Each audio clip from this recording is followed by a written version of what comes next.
Let the record reflect we reconvene with all members present. For those who are able, I ask you to rise for the Pledge of Allegiance. I ask you to remain standing after the pledge. I pledge allegiance.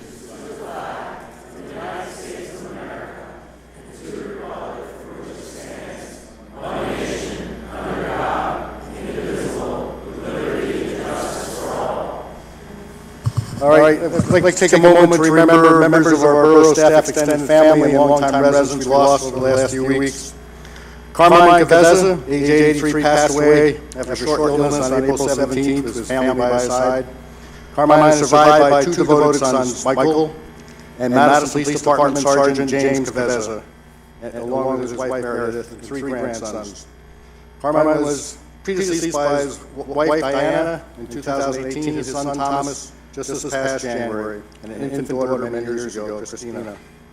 Born in Naples, Italy, to the 1940s late Tommaso Rosina Cavezza, he immigrated to the United States with his family when he was 12 years old and settled right here in Madison.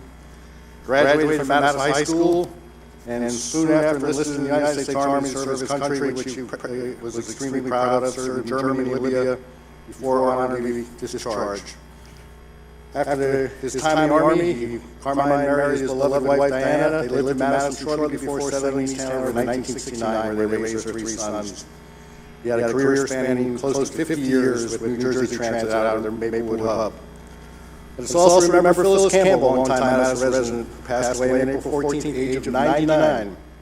She's survived by her daughter Judith of Madison and two granddaughters, Christine Preston and her husband Michael, and the Honorable Samantha Elliott and her husband Matthew, one grandson and 5 great-grandchildren. Phyllis was predeceased by her beloved husband Matthew Campbell and her two sons, Mark and Paul, and one granddaughter and one great-granddaughter. Phyllis was born in Staten Island in 1924 and married her husband Matthew in 1946, and then after focusing on children, she decided to return to school, graduate Richmond College, now known as College of Staten Island, at the age of 54, and she had a long career as a volunteer coordinator.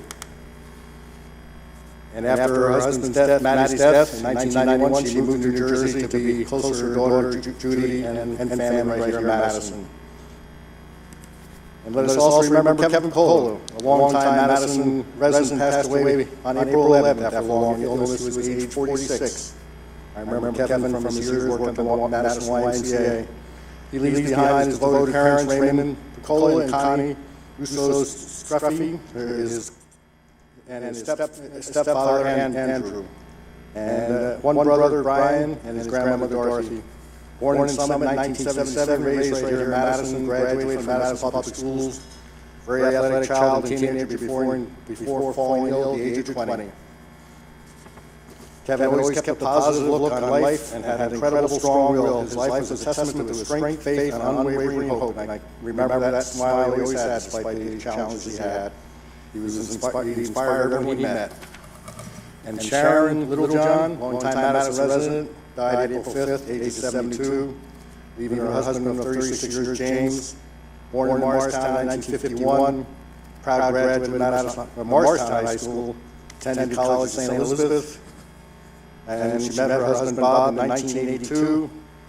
When she visited the store he was working at, they became inseparable, married in 1988, and she had a 30-year career with Morris County Social Services.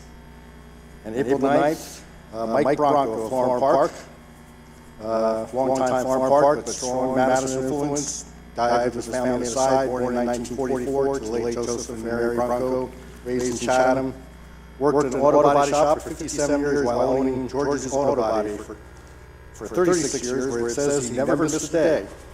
This past August, the family gathered to celebrate Mike and Linda's 60th wedding anniversary. He was a simple and humble man, enjoyed the little things in life. He met the love of his life, Linda, and together they raised a beautiful family with love, laughter, and cherished memories. He's the father to 5 children, Lisa, Michael, Jeffrey, Kenneth, and Scott, and their respective spouses, along with 10 grandchildren and 5 great-grandchildren.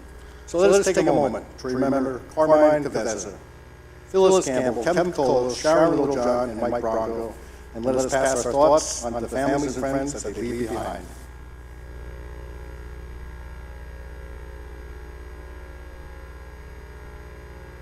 Thank you.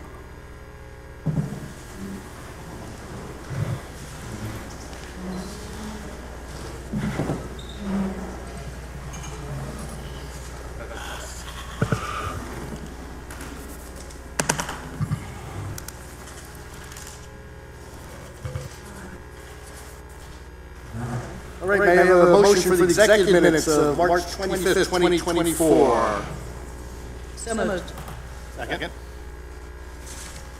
And we already discussed this. All in favor? Aye. All right, motion for the regular minutes of March 25th, 2024. So moved. Second. Any discussion, corrections, changes? Rachel, you had some minor changes on. Minor. Okay. All right. All in favor? Aye. Welcome all. I apologize for a slightly late start. We had a heavy executive agenda, and so we hate coming in here late, but sometimes it's hard to avoid. But a happy Passover holiday to all. And we've got quite a bit going on. There's a few special proclamations, so it's great to see such a strong turnout. And a few things that happened the last couple of weeks on a day that was better suited for cuddling in front of a fire with a good brook. We held the annual Little League Girls Softball Parade, and it was great to see that despite the cold weather and even a few snowflakes coming down, that it didn't dampen the spirits of the players and volunteers. It is always an impressive sight when you look at how many are coming down Main Street on the parade. And rest assured, warmer weather is coming, and we look forward to another great season. It was also a very busy week for ribbon cuttings, at the, including one at the Indian Kitchen Grill, the former Begum Palace. Also, Dewey's Comics on Green Village Road, who had a sabbatical in Dover for I don't know how many years, but they're back in Madison. It was great to have them return. And then another ribbon cutting at Dress for Success. And as we have members of the Thursday Morning Club, one of the great stories of the Thursday Morning Club is how they start these programs or help these organizations get going. And eventually they grow up and they move out on their own and they're very successful. So as we have members of the Thursday Morning Club, thank you for your help with the program. For those that are not aware, it's a program that provides clothing and guidance for women that are starting off as, in the professional world, so they're ready for the first interview and first job. And so it's an amazing program, and now they're at a new space at 300 Madison Avenue. And then last Wednesday, I was part of a panel of mayors for the Morris County Chamber of Commerce, and I was joined by mayors Bill Chedwigan, Mike Stanzilis, and Jamie Barberi of Wharton, Mount Arlington, and Parsippany, respectively.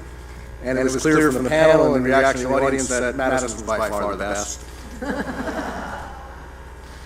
And then earlier today, and we will be also recognized in a little bit, Earth Day. We gathered on Glenwell Road and accepted a giant check for $4.1 million from Representative Mikey Sherrill.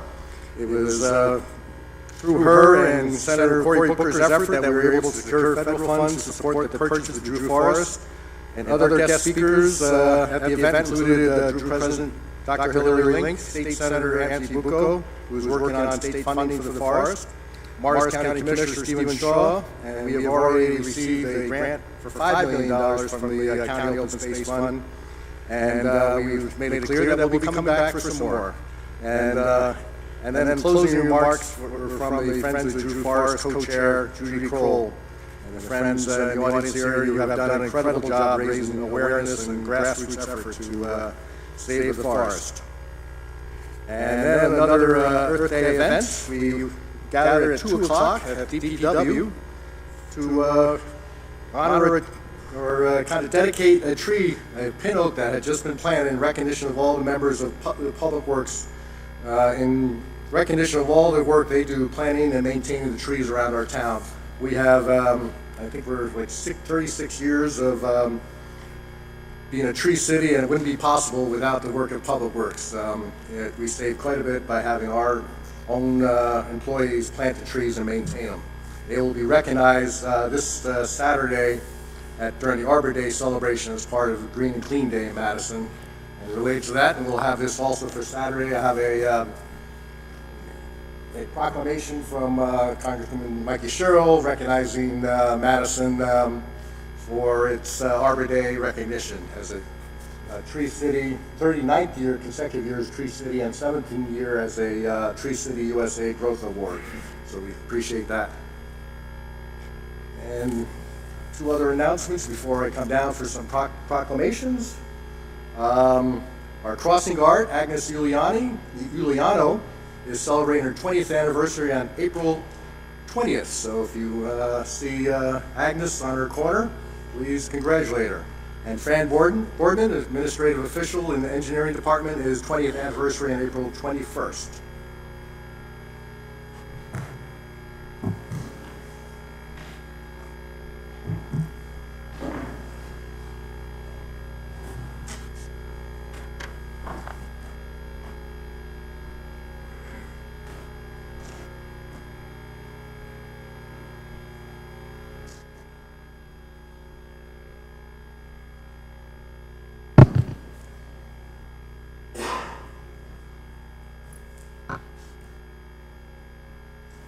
Do I have William Espinoza here? Come on, there you are. I missed you, B. Come on up here, William.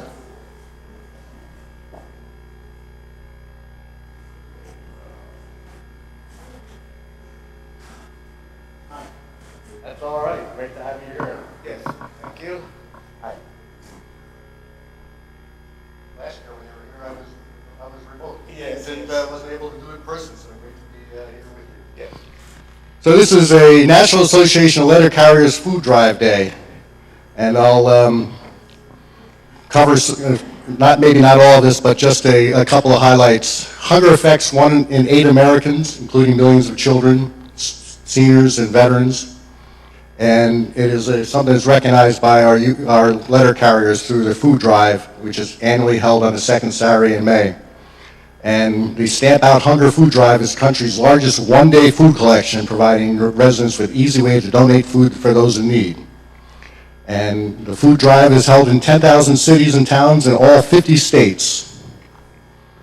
And it is helped by many local volunteer groups such as United Way, Salvation Army, Catholic Charities, National Guard units, American Legion, Veterans of Foreign Wars, Boys and Girl Scouts, Rotary Clubs, and AARP groups, and it's been going on for 32 years, and the food drive has collected about 1.9 billion, but that's with a B, pounds of food. And currently more than 42 million Americans are unsure where the next meal is coming from. So the timing of this food drive is crucial because the majority of food donations are received during Thanksgiving and Christmas holiday, and by spring many food banks and pantries are depleted. So now, therefore, I, Robert H. Conley, the Mayor of Borough, Madison, on behalf of the governing body, do hereby proclaim May 11, 2024 as National Association of Letter Carriers Food Drive and encourage residents to support the drive by placing non-perishable items in or near your mailbox on Food Drive Day. Further, I commend the National Association of Letter Carriers for initiating this humanitarian project that will directly benefit those in need in our community. Thank you so much. Would you like to say a few words? Yes, thank you. Thank you very much. What we could do is put it by the mailbox and we'll pick it up and we'll take it to the food drive. You just look through your kitchen or your cabinets. Thank you. So again, that's May 11th, right? Okay, so May 11th, mark your calendars.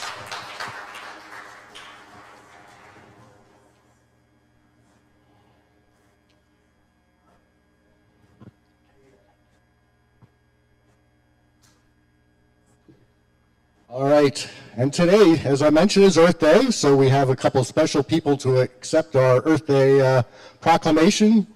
And can I have from Madison Harding Troop 6272, Elizabeth and Charlotte, and from Troop 6273, I think Stella, come on up. And anyone else that, and get those cameras ready.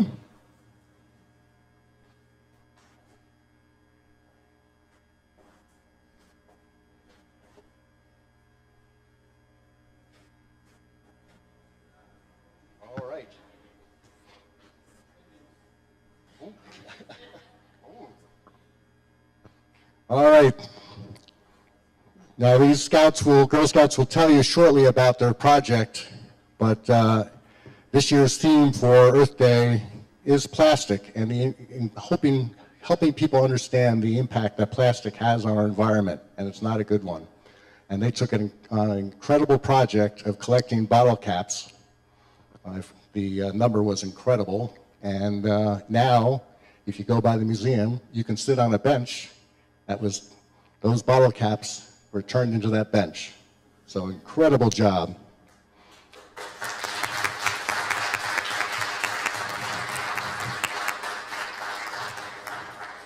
So whereas since April 22nd, 1970, Earth Day has been celebrated annually to confront our most pressing environmental issues, united around a shared mission of protecting the environment we live in and provide future generations with cleaner air and water, a healthy environment, and a safe, sustainable future.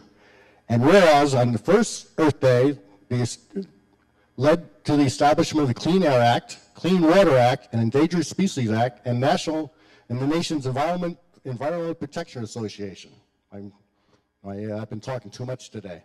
Whereas Earth Day is a valuable opportunity to renew our commitment to preserving and protecting our Earth through community service, responsible stewardship, and daily practices. And whereas global challenges continue to grow, including environmental degradation, global health issues, climate change, food and water shortages. And this year, Earth Day theme is Planet versus Plastics, which advocates for the widespread awareness of human and planetary health risks that come with the use of plastics. And whereas each and every one of us can contribute to protecting and preserving the planet we share through individual acts such as using reusable bags and reducing plastic waste. And whereas as a community, we can adapt education systems to enhance climate and environmental literacy, advocate for climate action at our schools and workplaces, and volunteer at local environmental organizations. And whereas on Earth Day, we should take time to appreciate the planet we live on, recognize that many environmental issues we are facing, and recommit to doing our part to invest in our planet. Now, therefore, I, Robert H. Connolly, Mayor of Borough of Madison, on behalf of the government body, hereby proclaim April 22nd as Earth Day in Madison. There you go.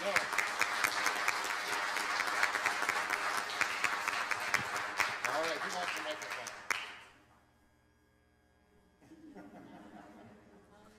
Well, our project was called Bottle Caps to Benches, and basically we set up drives for bottle caps all over Madison, so in schools, at the library, at the Y, and in the end we collected over 250 pounds of bottle caps, and we took those bottle caps to the Recycling Institute in Delaware, and they were made into a bench, and now that bench is at the Museum of Early Trades, and you can go and see it.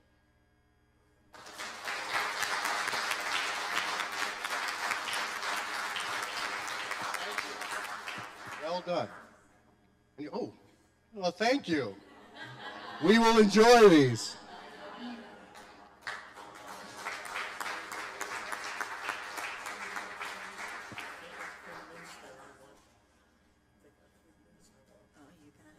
All right, if I got members of the Thursday Morning Club, come on up here. Whoever, all of you or some of you, whoever you want. It'd be great to have all of you up here.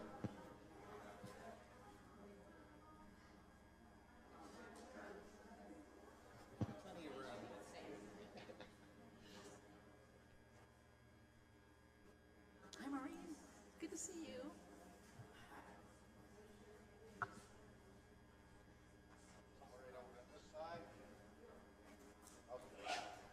There we go.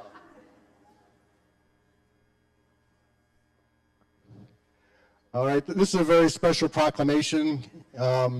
Already the Thursday Morning Club in Madison has celebrated its 125th anniversary, and their history is an amazing one. And now we get to celebrate the 100th anniversary of one of the long-time impacts and positive impacts on Madison, and still thriving today 100 years later. And this is the 100th birthday of the Madison Community House. Whereas In the 1920s, the Thursday Morning Club, a nonprofit organization committed to serving the community, recognized that they needed their own space to more efficiently provide services. And whereas a bequest from club member Eleanor Vanderwater provided funds for the purchase of land at 25 Cook Avenue. And whereas Mary Cash, another Thursday Morning Club member, bequeathed the funds to construct the original community house building because she believed ideas like people need homes. And whereas the building was originally called a settlement house because it provided immigrants a place to shower, obtain food vouchers, assistance finding housing and employment, but it was also large enough to be used for community recreation, medical care, and other programs. And whereas in 1925, a stage was built by the Green Door Players, and in 1966, a Rose Wing with a commercial kitchen and other space was added to the original building with funds donated by Nellie Lennox Rose. And whereas community needs change, the use for a community house also change. The thrift shop, we already mentioned Dress for Success, Madison and Friends of the Library, nursery school, scout meetings, athletic club meetings, youth employment services, Morris County Legal Aid Society, exercise classes, theater, musical productions, and EPIC have all used Community House. And that's probably just the tip of the iceberg, I'm sure. Whereas annually more than 55,000 people use the Madison Community House, which continues to be a dynamic social, educational, cultural hub for residents of Madison and surrounding towns. Now therefore, I, Robert H. Conley, the Mayor of Borough of Madison, on behalf of the governing body, hereby extend congratulations to the Madison Community House on its 100th birthday, and we are thankful for the services and provided there which enhance our community. So thank you so much for everything, and a big celebration this Sunday, right? All right, let's get a little photo. Who wants to grab the microphone and see it? There we go. I'm the president for about 2 more weeks, and then we're going to have somebody new, so it's my last hurrah. The Thursday Morning Club has been great for us, too. We've met a lot of friends, and we always do some good service, so we are really happy to be part of Madison. Thank you. All right, there we go. We'll take that. Thank you again for all you do. You have truly made a difference for 125 years and 100 years of Community House. And enjoy the celebration on Sunday. All right, take care.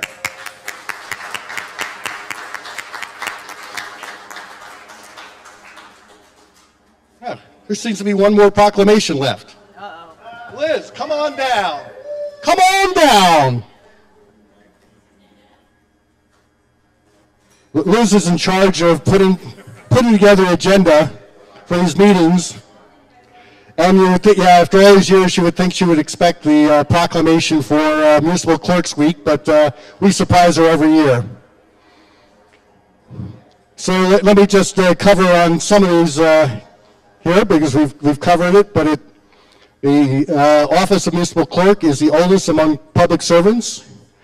The clerk provides professional link between the citizens, local governing bodies, and the agencies of the government at all levels.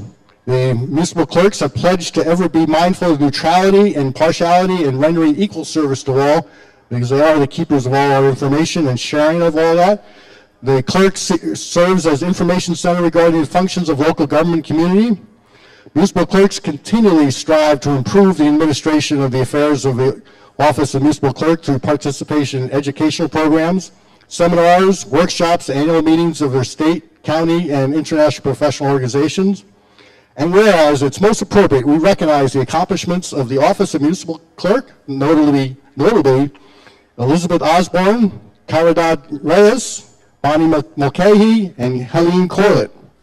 Now therefore, I, Robert H. Conley, the Mayor of Borough of Madison, on behalf of the governing body, hereby recognize the week of May 5th through May 11th as Municipal Clerks Week, and further extend our appreciation to Municipal Clerk Elizabeth Osborne and her staff and to all municipal clerks for their vital services they perform and their exemplary dedication to the communities they represent.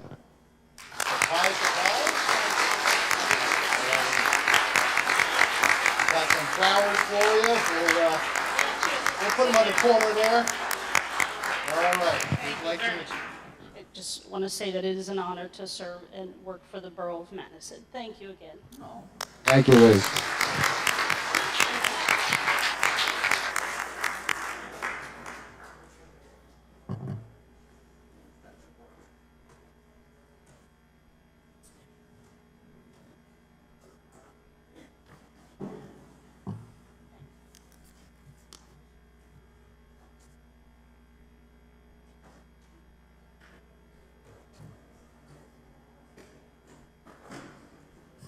We do have a few empty seats now inside for those who are out in the hallway. And now we go to reports from committees. Public Safety, Council President Range. Thank you, Mayor. From the Police Department tonight, on Friday, April 26th, Madison Police Department command staff detectives and school resource officers will be attending Bagels and Brainstorming hosted by Project Community Pride and held at the Madison YMCA.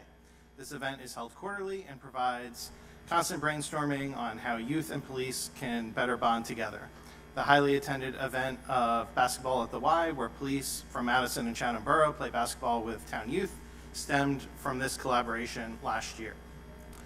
Last week, Chief Misha met with the new school superintendent to discuss ongoing talks on improving school security in all public school buildings, and this week will be the quarterly school security meeting where officials from the police department and school administrators collectively brainstorm and tackle issues concerning school safety.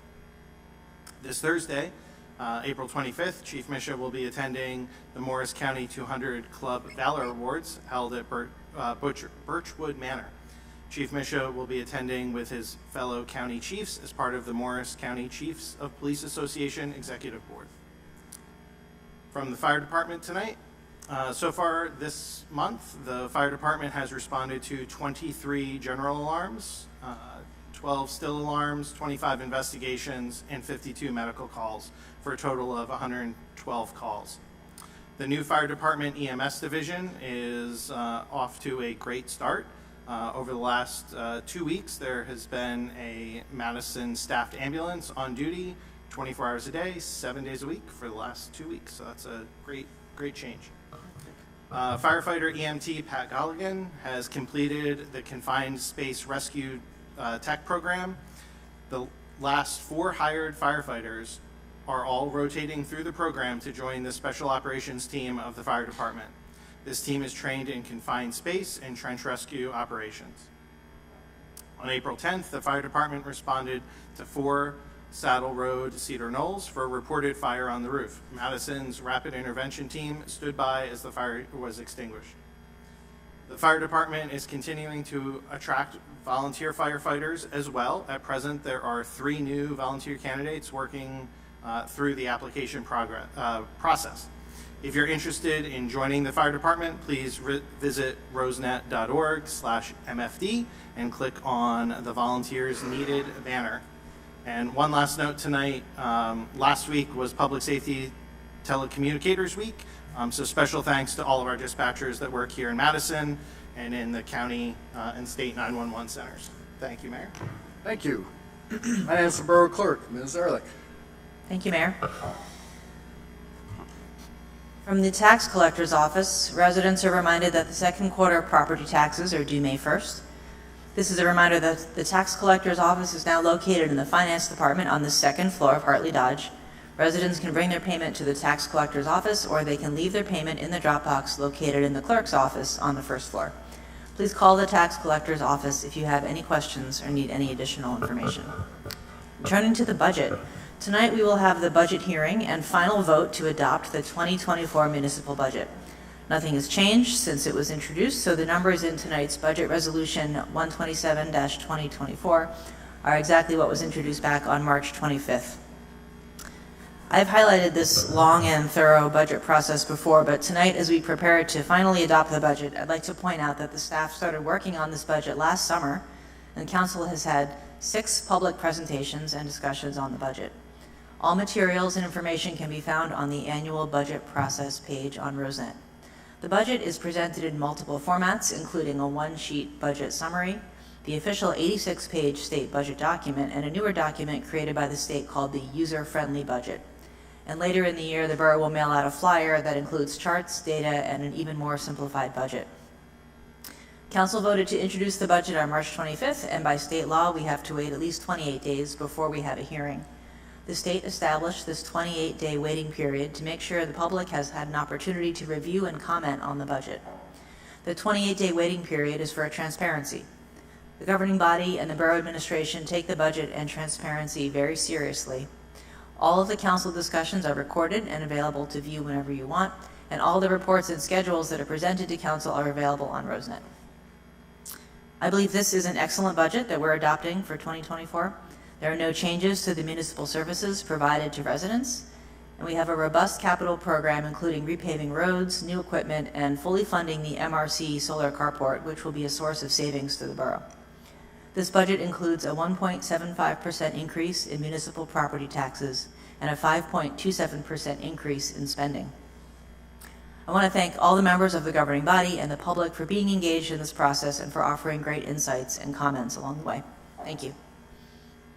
Thank you very much. Public Works and Engineering, Mr. Landrigan. Thank you, Mayor. From the Engineer Department, the contractors have confirmed crack sealing has actually commenced today. The work includes the following roads: Crossgate, Alexander Avenue, Hamilton Street, West End Avenue, Surrey Lane, Baumgartner Drive, East Street, Braddock Drive, West Lane, East Lane, Holden Lane, Forest Road, Ferndale Road, Elmer Street, Seven Oak Circle, and Court Place.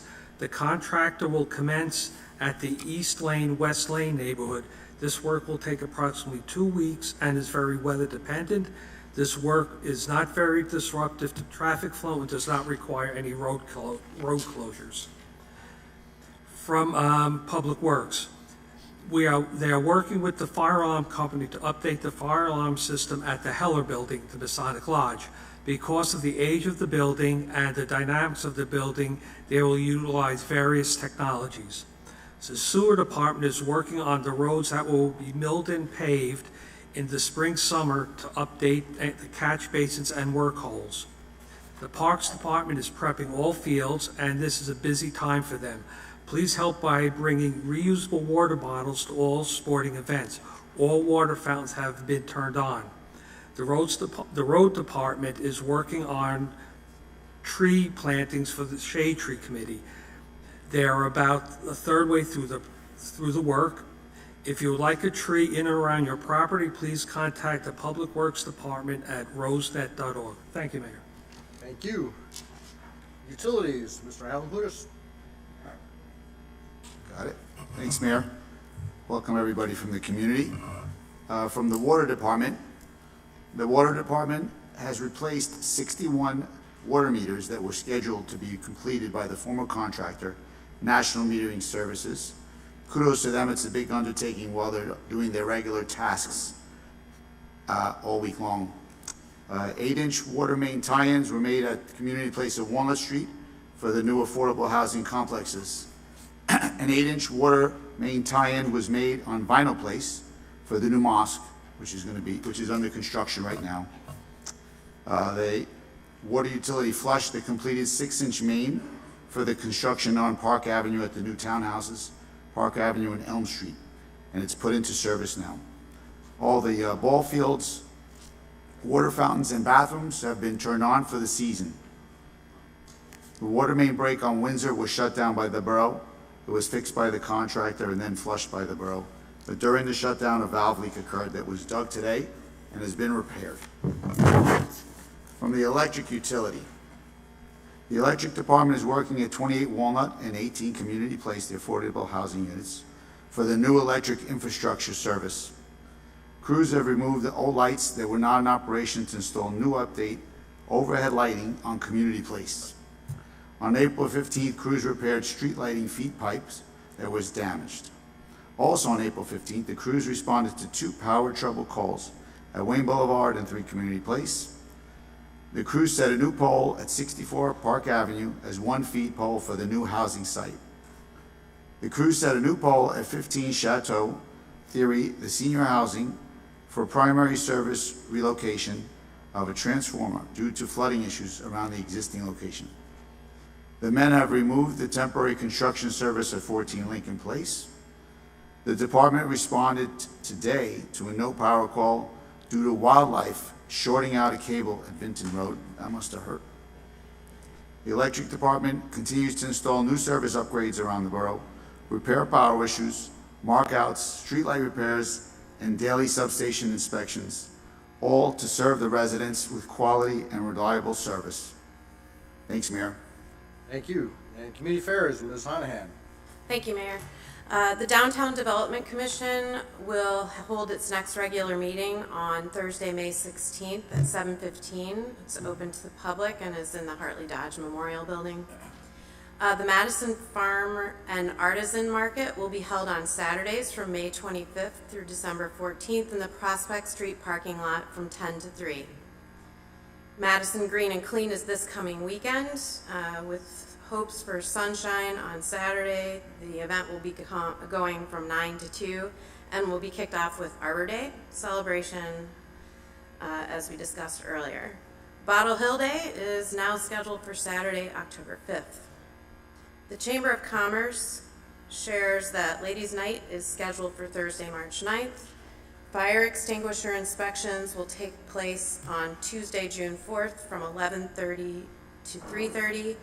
And the new 24-25 loyalty reward cards will be available on May 1st, which can be purchased for $10 at the Madison Pharmacy and the Museum of Early Trades and Crafts. The card is being sponsored by the Madison Area Y.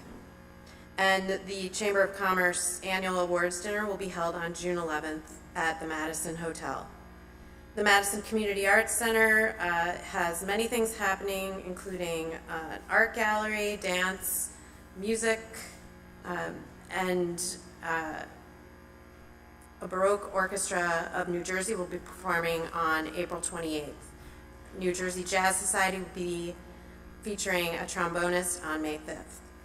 Many activities. I encourage you to go to madisonartsnj.org, MCAC. And the Senior Center of the Chathams will be holding a pickleball tournament fundraiser on June 8th in Madison at the pickleball courts. Thank you, Mayor. Thank you very much. And Health, Mr. Forte. Thank you, Mayor. An additional dose of COVID vaccine is now being recommended by the CDC for individuals aged 65 and over. Residents who are interested in receiving the additional dose can obtain free vaccination through the Health Department. Please call 908-593-3079 for more information. The CDC is also reporting that there is a salmonella outbreak linked to fresh basil from Trader Joe's. Trader Joe's has removed the product from its shelves, and residents should throw away any Infinite Herbs brand organic basil that was sold in a 2.5-ounce clamshell-style container from Trader Joe's. COVID and flu activity are low at this time, and free COVID tests are available to residents in the Health Department should they need them. Pet licensing is still ongoing. All cats and dogs over 6 months of age should be licensed within the borough. And just a good story about that, because we had licensed pets, the Health Department staff was recently able to reunite a lost dog with its owner due to information found on the license tag. More information can be found at rosenet.org. Thank you, Mayor. Thank you. We now move on to the budget hearing. This is when the public has an opportunity to ask questions and make comments on the proposed municipal budget. This is only comments or questions on the budget. There will be other opportunities to comment on other topics later in the meeting. So I open the hearing. Anyone wishing to comment on the budget, the same guidelines are in effect as with all our public comment. We ask you to try to keep your comments to 3 minutes, but we will stop you at 4 minutes. Anyone wishing to comment on the budget, please step forward. Seeing none, I close the hearing. And open the for comments from council. Comments or questions from council.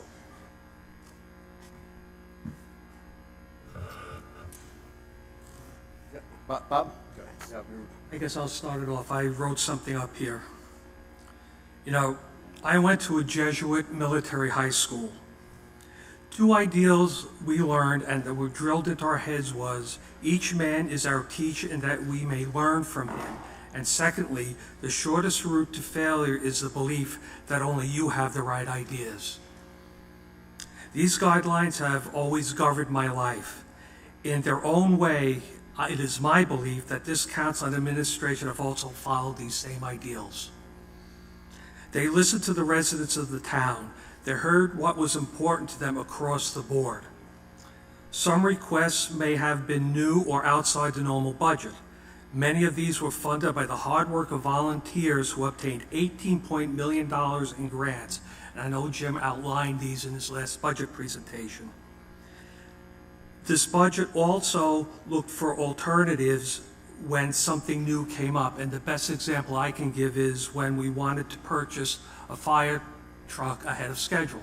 Well, the answer was, let's see where we are later in the year, and maybe we could work that in.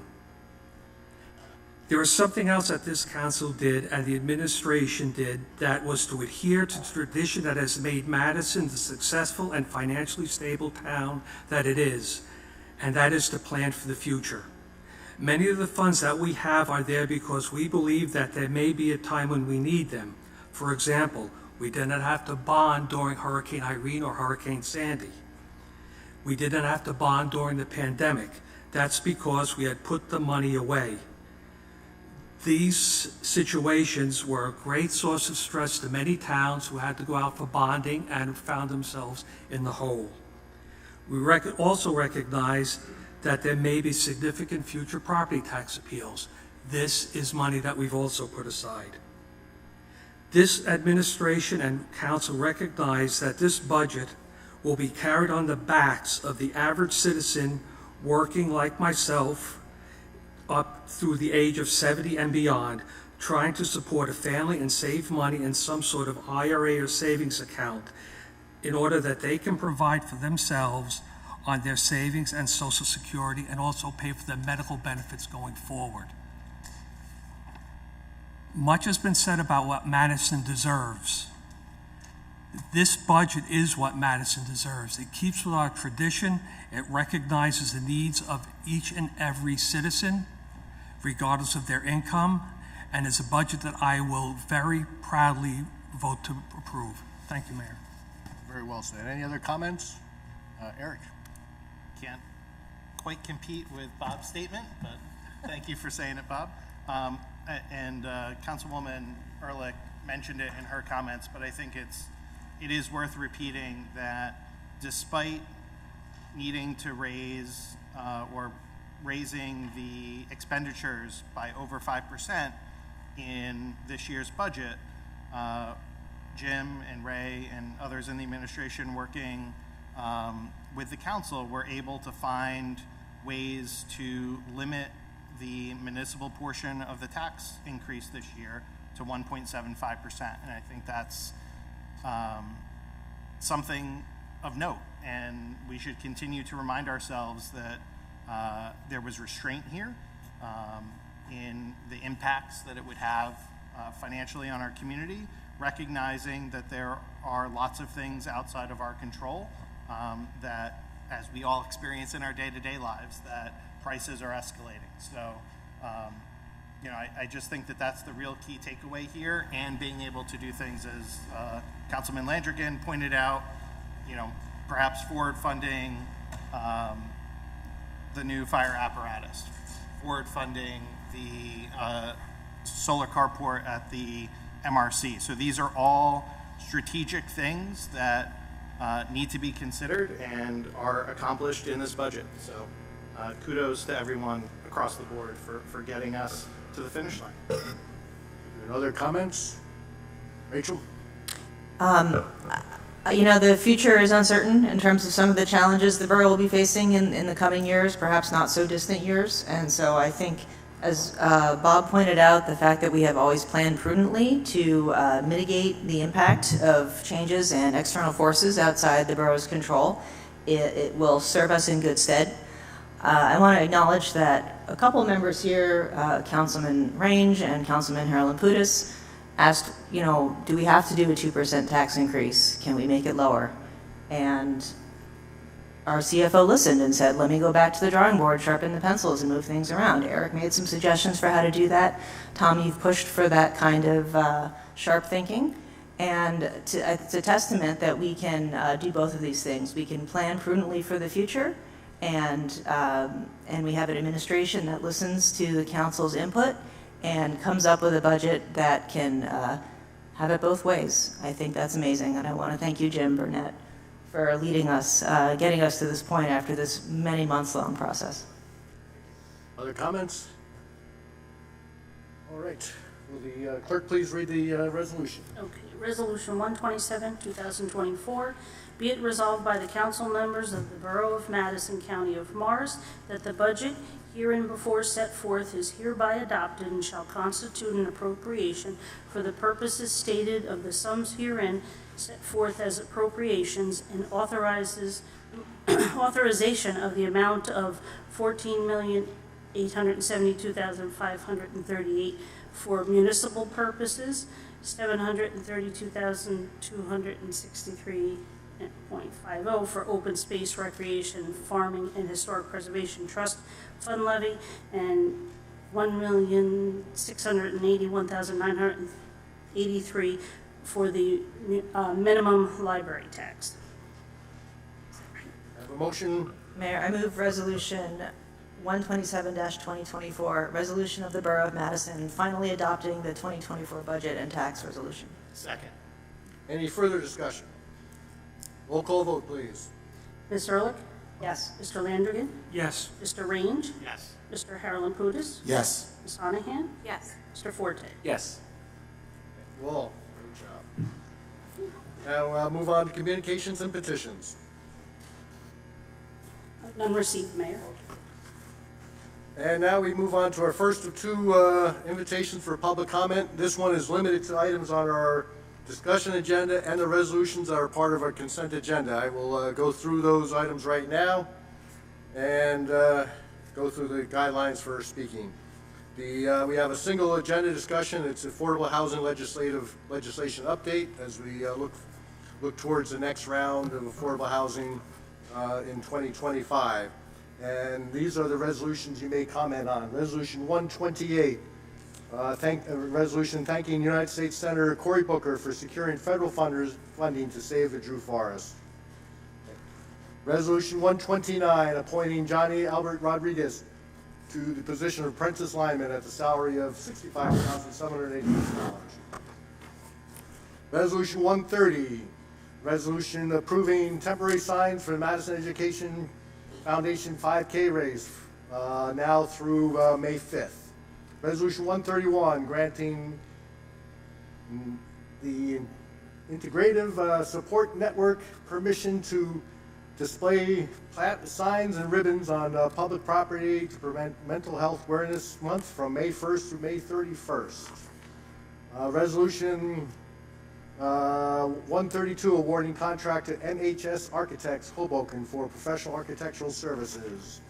Resolution 133 is authorize the application of provision of Subtitle 1, Title 39 to 33 Green Village Road and 10 Kings Road. That is Rose Hall, Madison Place. That enables enforcement of parking regulations there.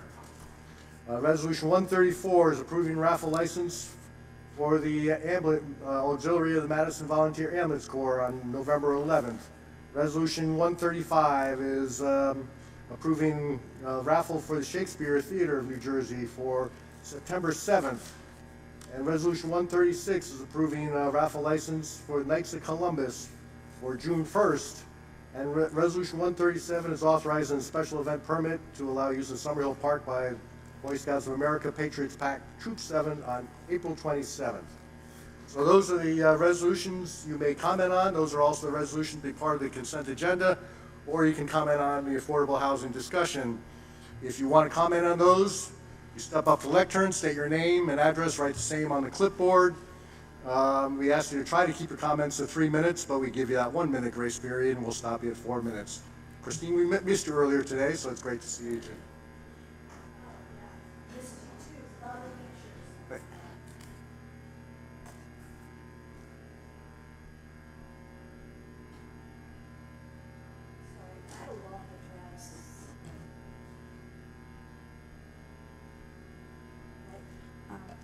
My name is Christine Hepburn. I'm from Hardwick, but formerly Madison. I'm commenting on the resolution thanking Cory Booker. I want to thank Cory Booker and Mikey Sherrill, and really especially you, Mayor and Council of Madison. I'm incredibly grateful and incredibly impressed to see volunteer public officials who are working hard, not just for the short-term good of their community, but the long term. It's something else, and I would vote for you all if I could. But I did bring you a little present. After you speak, you can give it to the clerk.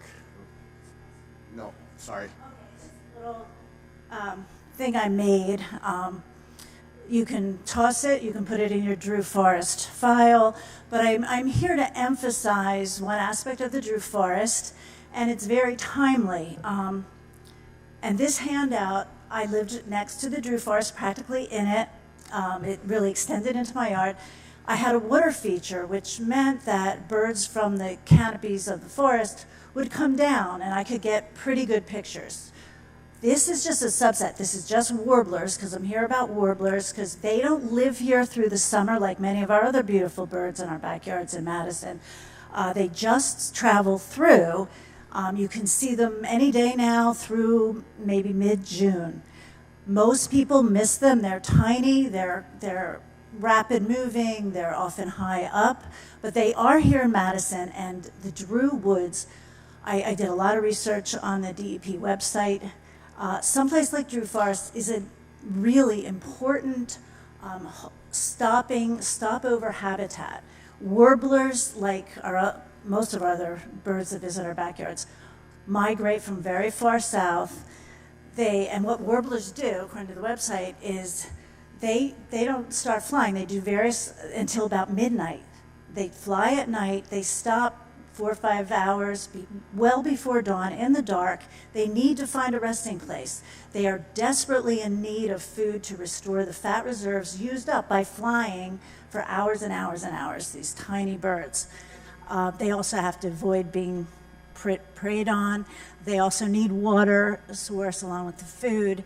So they'll come down in the dark before dawn and hope that what they've spotted is a good habitat for them. If it's not, they will take off that morning to look for another one. And if that's not good, they'll look for another one. When they find a place like Drew, and the website says that 25 acres of forest is very important, is a very great habitat for stopovers, for migrating birds. So Drew, with its over 50, with its half of it being very rehabbed in terms of with the deer fencing, it's got native plants, okay, is an especially excellent habitat. And research shows that the quality of habitat that migrating birds stops at actually is correlated with whether they survive the migration. It's a perilous time for these birds. But I'm really here, I'm here because I really care about the fact that our migrating birds have been declining seriously, and Drew Forest will help them. So I thank all of you and Mikey Sherrill and Cory Booker for what you're doing, and the future warblers would certainly thank you as well. Okay, thank you. Thank you.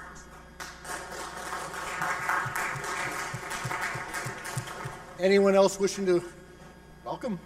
Good to see you again.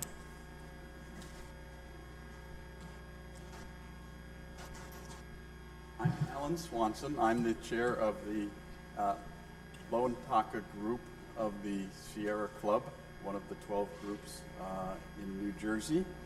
And I am also here to comment on the Drew Forest, and the activity today was excellent. And if you could just state your address, minimally your town. I 47 Overhill Road. It's Summit address, but I live in New Providence. Thank you. And the resolution and the activities and the resolution on native plants and what you're doing with the affordable housing are a reason why the Lone Taka group and the executive committee wants me to present the following. The Lone Taka group of the New Jersey chapter of the Sierra Club recognizes the outstanding achievements of the Borough of Madison, New Jersey. Madison has demonstrated unparalleled leadership in the planning and implementation of actions designed to address the increasing climate change crisis facing our region, nation, and planet. Madison, its citizens, and their leaders have set an example of what can be accomplished at the local level to encourage citizens to take positive actions to improve our environment. The Loantaka Group of the New Jersey chapter of the Sierra Club is honored to have Madison within the group's region. The work completed by the citizen volunteers to achieve the current level of accomplishments in Madison is outstanding. Their dedication and hard work serve as one of the finest examples of the collaborative effort of citizens, community leaders, and government. Their work is being used across the state in numerous communities striving to emulate the example of Madison. The Loantaka Group, representing nearly all of Morris and Union counties and a few neighboring communities, extends our gratitude for the example your residents and you, the leadership, have provided New Jersey. I'd like to make a couple of other comments. I have to apologize. I have had eye surgery and I'm having a little trouble reading it. The Sierra Club is very big on grassroots efforts. They provide, the national office provides webinars and guidebooks on how to go about developing grassroots efforts to make a change. And what I say to them is, come to Madison. The Sierra Club is a 501c4 organization. We take political positions. 1 minute. We take political positions. We support candidates who represent the planet and the environment. And what I say to them when they're looking for the right kinds of people to do that, come to Madison.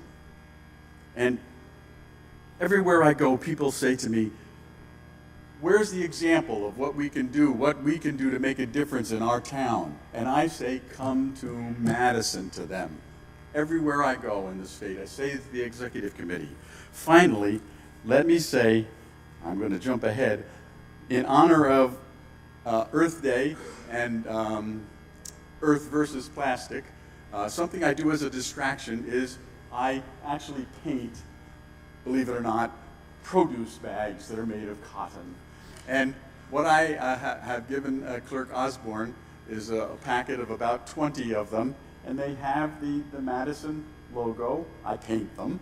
And it's a great little distraction in my basement. We're out of time, but thank you so much. I'm going to pass these on to you, and I really appreciate very much everything that you do. Thank you for your comments.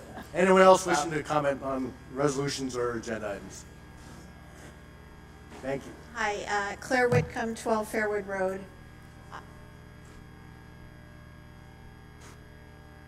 I wanted to comment on the resolution to thank Cory Booker because I'm really glad that this resolution is going forward because the event today was stunning. It was like a who's who of elected officials. The only person who wasn't there was Cory Booker. And so, you know, it's really great to honor him. There were so many environmental groups, you know, the Sierra Club, just you name it, they're all there. There were elected officials from Mountain Lakes, Parsippany. It is like everybody on the aquifer was here in Madison, and it was a very moving event. And I want to thank you know, the Michael Pelletier and the town organized a top-notch event. It was crisp, it was great, and as Judy Kroll said, thank you to the council for listening and listening and listening to us. Thank you. Thank you. Anyone else wishing to comment on the resolutions or the agenda item? Seeing none, I close this part of the meeting. We now move on to our agenda discussion. Beth McManus, our planner on affordable housing issues, is going to give us an update where we are and where we're going. Thank you very much, Mayor. As you said, my name is Beth McManus. I'm the borough's affordable housing planner. Next. So today I have two topics that I'm going to share with the borough. The first one is simply an update of our third round housing plan. And so this slide here represents a very brief overview of what's included in the plan, and it identifies our 3 affordable housing obligations that are set forth in our adopted third round plan. The first one is on the right, the blue circle on the right is the rehabilitation obligation. This is 21 units, and it is an estimate of the number of deficient housing units in the borough that are occupied by low and moderate income households. And that satisfaction is ongoing through participation in a county rehabilitation program, plus a supplementary municipal program that is available for renter households, as is required by the law. The second component of the obligation is referred to as a prior round obligation, and that is the affordable housing obligation from 1987 through 1999. That is 86 housing units. And then the third round obligation, which is the center and the left circle, that figure is 500 housing units, and that is for the time period from 1999 through 2025. And what's really important to understand about that 500 unit obligation is that the borough received what's referred to as a vacant land adjustment. And that is a recognition set forth in the applicable affordable housing rules that says communities like Madison simply don't have enough vacant and developable land to meet that obligation to provide the 500 housing units plus additional market rate housing to support those. And so the borough went through the specified process and adjusted the number down to broke it down into 2 figures. The first is the 147 unit RDP, that's a realistic development potential, and that is a reflection of the amount of vacant and developable land that was available during the third round. It's ultimately an academic exercise, but that is the downward adjusted number that the borough must meet through a variety of mechanisms. The remaining obligation, the 147 minus 500 or 353 units, that is the unmet need. And that obligation need not be met in the same way with a one-for-one account in the sense that 1 unit to satisfy each 1 unit of unmet need. Rather, municipalities need to make an adequate effort through typically zoning provisions to satisfy that obligation, to create opportunities where they arise. And so the borough's third round plan sets forth each of these 3 components and how they were satisfied. Next. And so ultimately, the headline with the third round I want to be clear about is, and that is that the zoning for the prior round obligation, the zoning for the third round obligation is all in place. All of those zoning changes were done in 2021 or earlier. But in addition to zoning changes to meet that obligation, the borough also relied heavily on existing affordable housing units, surplus units that had been developed previously that we could use to satisfy a portion of that third round obligation. And for the outstanding obligation, that which we didn't have surplus units, the borough primarily relied upon amendments to existing zoning in order to create the opportunity for affordable housing, or the most prominent project, of course, is the 100% affordable housing project on Walnut and Community Place, the old Civic Center site. That site, of course, will hold about 43 affordable units, and I would say that is, as I said, it's the most prominent in the community. In addition, in order to make sure that we're always capturing opportunities for affordable housing where they arise, the borough also adopted a mandatory set-aside ordinance, and that simply requires that if a developer gets approval for, let's say, a new apartment building where it's not permitted, it requires that that developer provide affordable housing. So if they are able to achieve approval through the zoning board, for example, it simply indicates that the developer must create affordable housing so that the borough is always doing everything it can to meet that obligation, which is going to grow. Next. And so what we have on this slide is simply our affordable housing map that is included in our housing plan. So this is an adopted map. And I think what this shows is that the borough has selected sites, that's all of the letters and numbers identified on the map, either sites or zoning changes. The borough selected sites that are largely concentrated within our downtown or within either a non-residential district or an existing multifamily district, as opposed to our single-family zones, which the best efforts were made to keep new development and new intensity out of those areas. But like I said, this is simply an update to our third round plan. That plan was adopted and it was actually approved by the court. And at this time, we and most other communities in the state are starting to look toward that fourth round obligation because we have a very significant amendment to the New Jersey Fair Housing Act that was passed not too long ago. And so the headline for the fourth round, if you will, is that it's two things. One, COA has been abolished. That's the Council on Affordable Housing. That state agency has officially been eliminated through this law. And the second is that the court process for securing municipal affordable housing obligations, approvals of our housing plans has been formalized.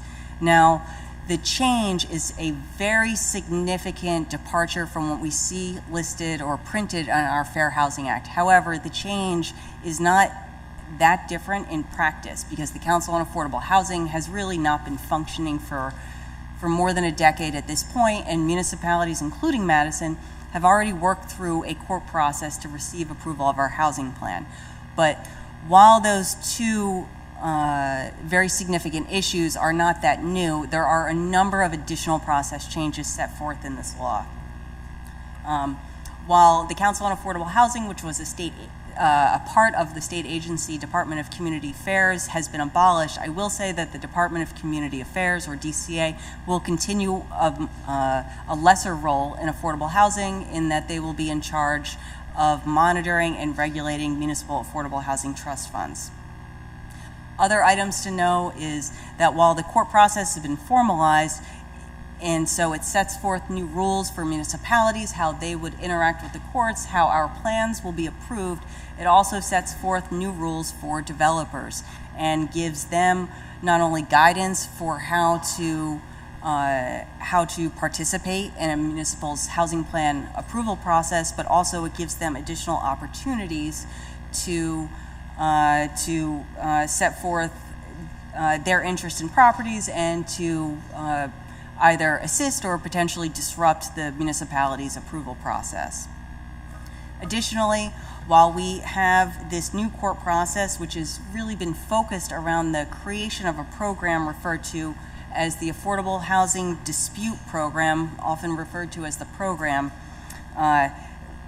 we also have continued participation in Superior Court, and so for those objections, those plans that are unable to receive approval through the program due to objections from developers or other interested parties, those municipalities will still go through the court process, more similar to what we see today with Superior Court judges. And so that's another layer of the process that has been set forth in the new Fair Housing Act. In the third round, most of our efforts were focused around securing a settlement agreement, either in this case with Fair Share Housing Center, and in many other communities, they secured settlement agreements with multiple developers. And that was done in order to more quickly advance the process and get through to the point of receiving an approval of a housing element and fair share plan. In this case, in the fourth round, I expect there will still be settlement agreements, but I also expect significantly less reliance on them because we no longer need to secure a settlement agreement, for example, with Fair Share Housing Center in order to secure benefit of immunity from builder's remedy litigation or to provide clarity in the steps in the process, since now we have the Fair Housing Act, which sets forth clearly when a municipality and how a municipality can obtain immunity from builder's remedy litigation, and also provides additional clarity in the steps in the process as compared to the third round. And so these process changes, this slide provides a very brief overview of them. But as I said, I think the headline is we're no longer going to even wish to work with the Council on Affordable Housing, since that agency has been abolished, and instead we have a series of steps laid out in the Act to secure our plan approval from the courts. There are a number of significant deadlines, and while these might seem rather far away, I can assure you all that they're going to creep up on us rather quickly. The first deadline is October 20th, and that is actually for the Department of Community Affairs. While I said that they've been abolished as COA, they'll be regulating our affordable housing trust funds. One of the other roles that they do have is they are going to set forth municipal affordable housing obligations.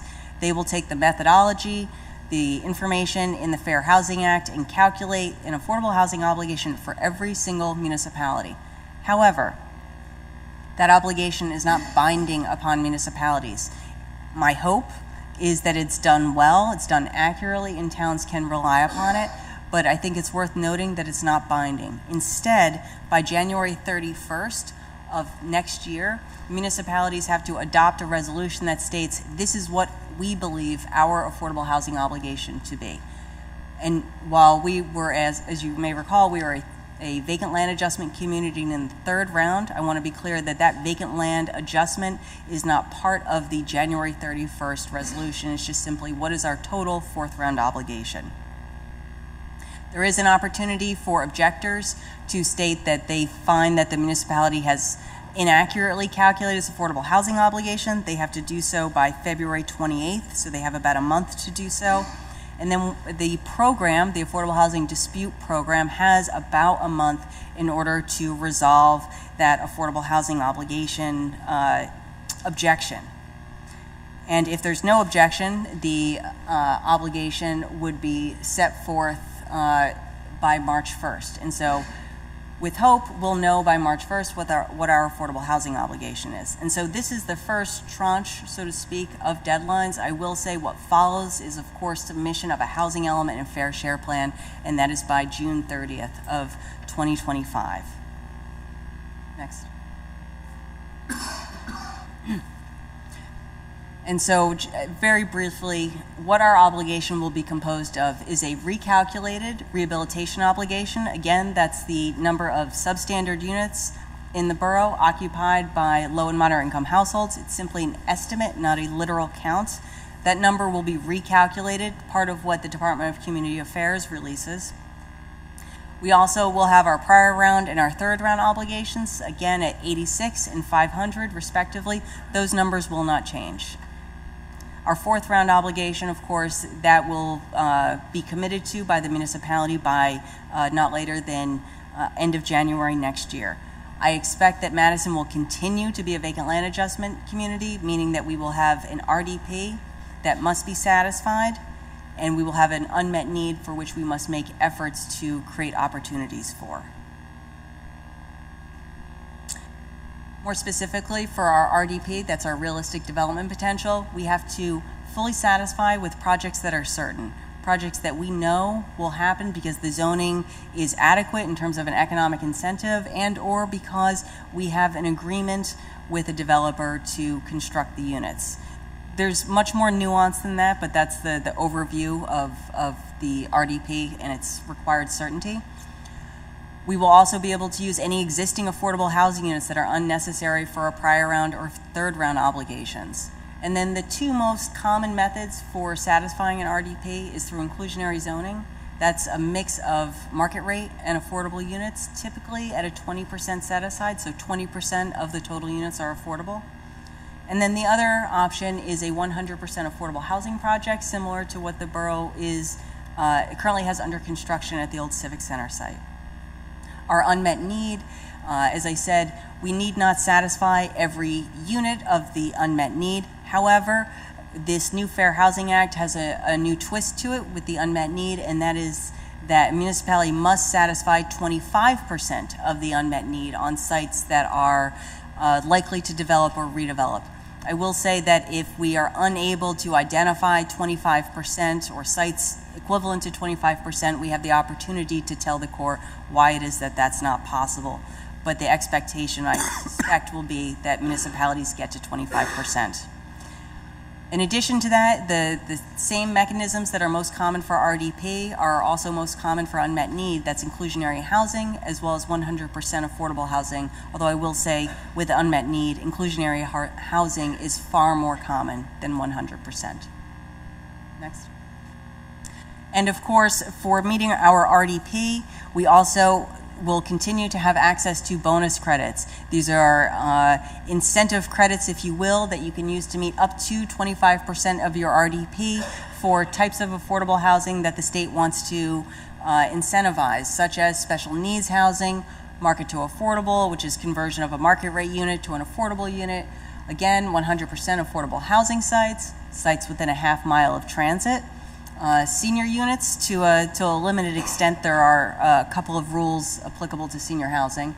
And also redevelopment of commercial sites under certain scenarios can generate bonus credits. And so I would expect that Madison will do its best to take advantage of every bonus credit that may be available to it. But again, that's only available for the RDP. Next. And so in summary, for the fourth round, we know we're going to have an increased affordable housing obligation. Every town is going to get a fourth round. I expect that we're still going to be that vacant land adjustment community. We will meet our RDP with certain projects. We will satisfy our unmet need through zoning and perhaps other mechanisms, but at a minimum, we'll need to find ways to meet 25% of that unmet need. And in terms of timing, we will have to commit to our obligation by January 31st and ultimately submit a housing plan that satisfies that obligation by June 30th of next year. And so we have a little bit more than a year to really wrap all of this process up. And as I said at the beginning, I think that sounds like a long time, but it's going to go very quickly.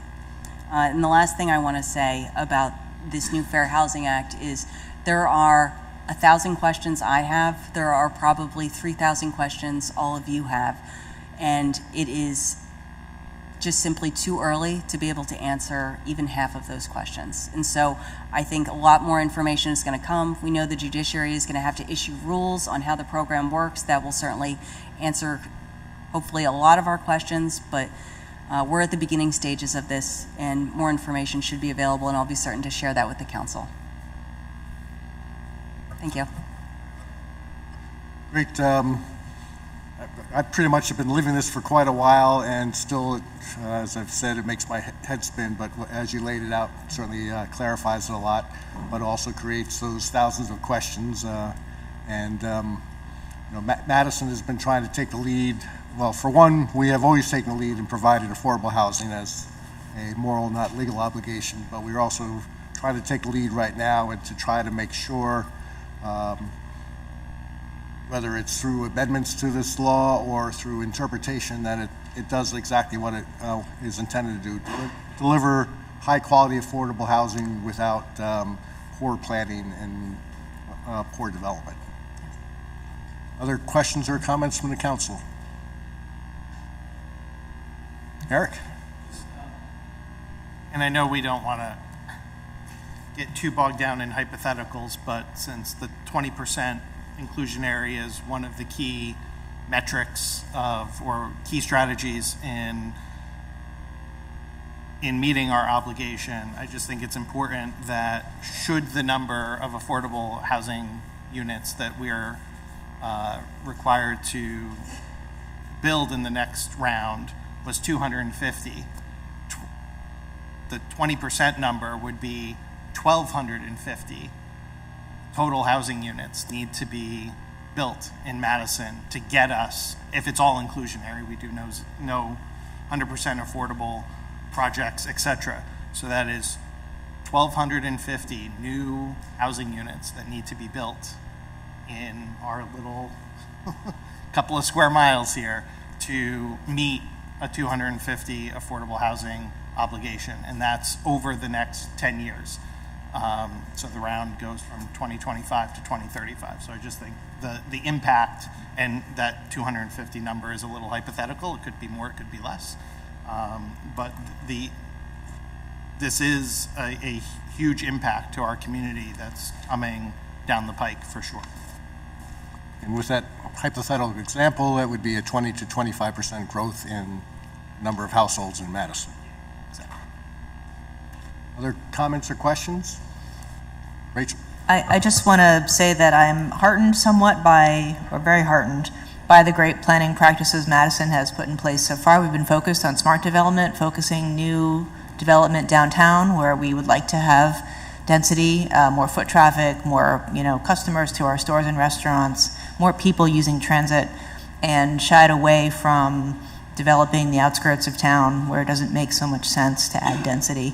But there's going to have to be a renewed commitment to the principles of smart development in terms of easing congestion, thinking about ways that we can still have a high quality of life in a livable town as our density is required to increase in the next 10 years.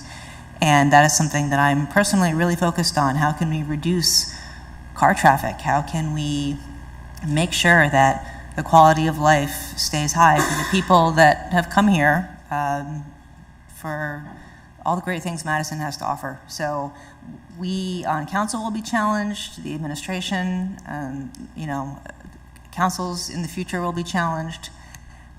So that's kind of what I had in mind when I alluded to external forces that we're going to be facing in the coming years, but I think we have a great track record so far, and we're just going to have to redouble our commitment to good planning practices. Thank you. Any other comments or questions? Thank you very much, Beth, for carving out the time and doing an excellent presentation. Thank you very much. And we'll have these slides available on RoseNet for people in the audience who want to follow it up. We now move on for ordinance for hearing. Will the clerk please read the statement? The ordinance scheduled for hearing was introduced by title and passed on first reading at the regular meeting of the council held on April the 8th, 2024. It was posted and filed according to law, and copies were made available to the general public requesting same. I call up ordinance 12-2024 for second reading and ask the clerk to read said ordinance by title. Ordinance 12-2024, ordinance of the Borough of Madison amending Chapter 166, Section 35 of the Borough Code entitled Streets and Sidewalks regarding determination of hazardous conditions. Anyone wishing to, I open the hearing for anyone wishing to comment on ordinance 12-24. Anyone wishing to comment on it, please step forward. Seeing none, I close the hearing. Mayor, I move ordinance 12-2024. Second. Any council discussion? Roll call vote, please. Ms. Ehrlich? Yes. Mr. Landrigan? Yes. Mr. Range? Yes. Mr. Harlan-Pudis? Yes. Ms. Honahan? Yes. Mr. Forte? Yes. I declare ordinance 12-2024 adopted and finally passed, and I ask the clerk to publish notice thereof in newspaper and file the ordinance in accordance with the law. We now move on to our second of invitation for public comment. This is when you may comment on any topic. Again, same guidelines are in place. Step up to the lectern, state your name and address, write the same on the clipboard. Try to keep your comments to 3 minutes, but we will give you that 1 minute grace and stop you at 4 minutes. And as is the practice, we will hold any comments or answer the questions to the end after we close the comment period. Anyone wishing to comment, please step forward.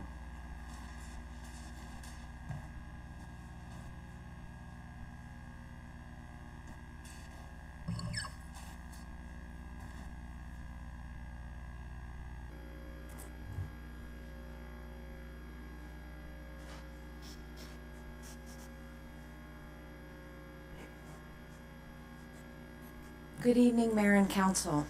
My name is Gretchen Sinha, and I'm a resident of Madison at 19 Crescent Road. I'm here today representing the Garden Club of Madison, who's also a member, one of 200 clubs across America, a member of the Garden Club of America. Dear Mayor Conley and members of the board, the Garden Club of Madison is happy to support the proposed native plant ordinance. As avid gardeners, we recognize the importance and beauty of native plants, and we incorporate them in our own gardens. We are aware that the biodiversity of our planet is in crisis. The planting of natives is becoming increasingly vital, not only for our own gardens, but also for the local environment, as we all begin to experience the effects of climate change and seasonal shifts. It is noteworthy that the benefits of native plants, as described in the proposed ordinance, are fully recognized by the Garden Club of America, of which I stated we're a member. These benefits are summarized on GCA's website as follows. Native plant root systems help stabilize and control erosion, moderate floods, reduce runoff during heavy rains, filter water, reduce water needed for landscape maintenance, and sequester carbon.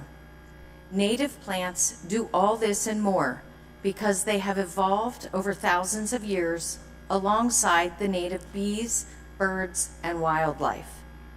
Their complex relationship with fauna is extremely specialized, and it cannot be substituted with exotic, non-native plants.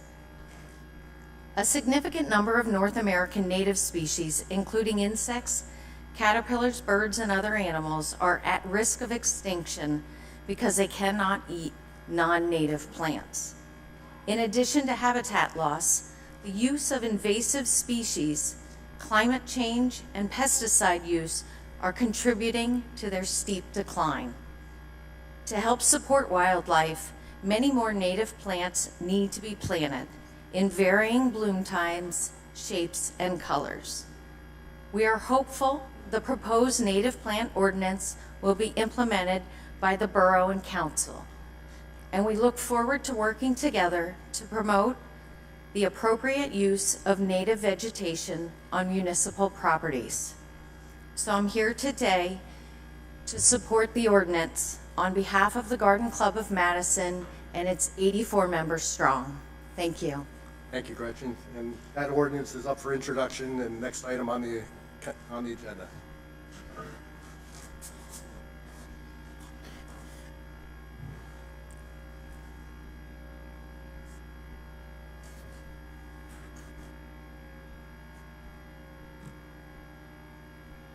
Good evening, everyone. I'm Jocelyn Cahoon of Barnesdale in Madison.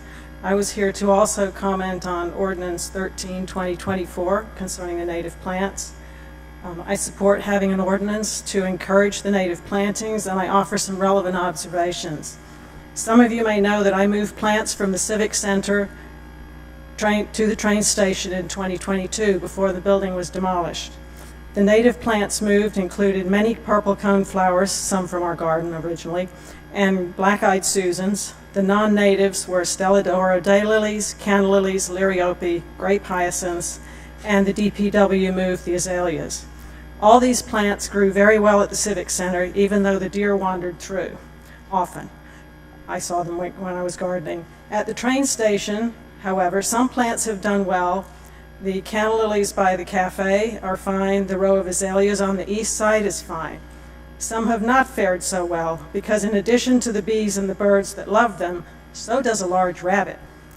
So sadly, only two of the 15 cone flowers planted on the east side have any green leaves visible and may not flower this year.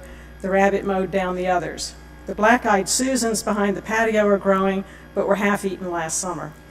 The rabbit grazes on the daylilies and the grape hyacinths and demolished 2 wood asters I planted last fall as a test. Don't plant wood asters. In contrast, on the west side, near the Mullins bench, the 12 cone flowers and other plants are doing just fine. So the fauna does make a difference. I try to deter the nibbling by regularly spraying deer out on the susceptible plants, and this did allow the grape hyacinths to bloom, and they look lovely now. Keep in mind that some of the native plants can be sort of invasive. The milkweed spreads by fluffy seeds like dandelions and thistles, so beware. Cut off the pods if you want to limit spread. So my suggestions when implementing an ordinance such as this are, when choosing the native plants, not only look at soil conditions, sun exposure, water availability, but resident wildlife also may require a survey. Define what is native. Different native plant sites offer different lists as to what is native for New Jersey. Start with a few of a native plant. If they do well, plant more. Don't spend a lot of money on a huge number if they're going to get eaten.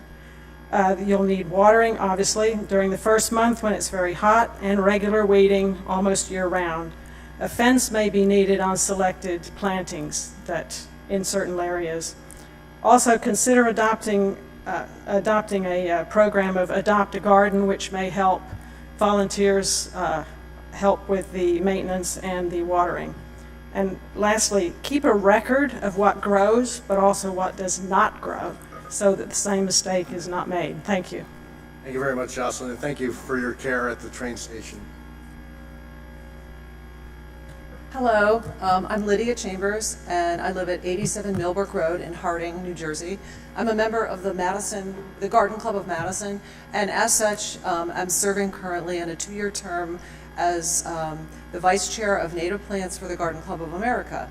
And in this role, I work on promoting native plants nationwide. And I just wanted to talk a little bit about it. I wanted to wish you all happy Native Plant Month, because actually April is Native Plant Month in 45 states across the United States already this year.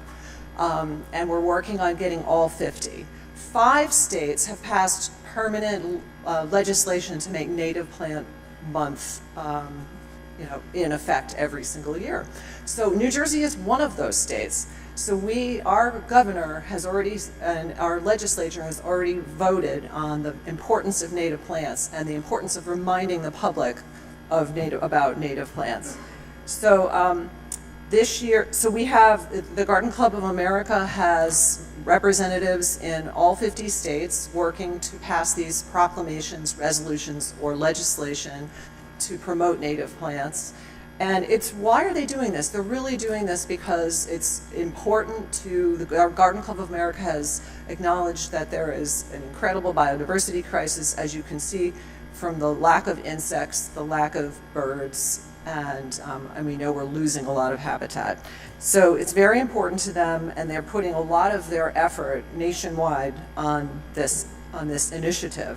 And the Senate has also, so the United States Senate has passed a proclamation, has passed a resolution, declaring that April is Native Plant Month for the United States, and the House is considering it. They haven't completed that for who knows why. Why is everyone doing this? It's all about raising awareness and getting people to think about nature, and getting people to learn and think about how it works, and also understanding that everybody can make a difference. You can make a difference towards improving the environment and natural habitats on your own, in your own yard, or in town. So I want to say I was inspired to encourage this ordinance by what Mikey Sherrill is doing, because she's doing a Building Native Habitats at Federal Facilities bill. It's a bipartisan bill, and I thought, why doesn't New Jersey do that? And then, of course, why doesn't Madison do that? And there are other towns doing it. Mendham is one of the towns. It's a rare bipartisan topic, trying to do something simple to improve the environment that everybody can actually do. So that's it. Thank you very much. Thank you, Lydia. Anyone else wishing to comment, please step forward.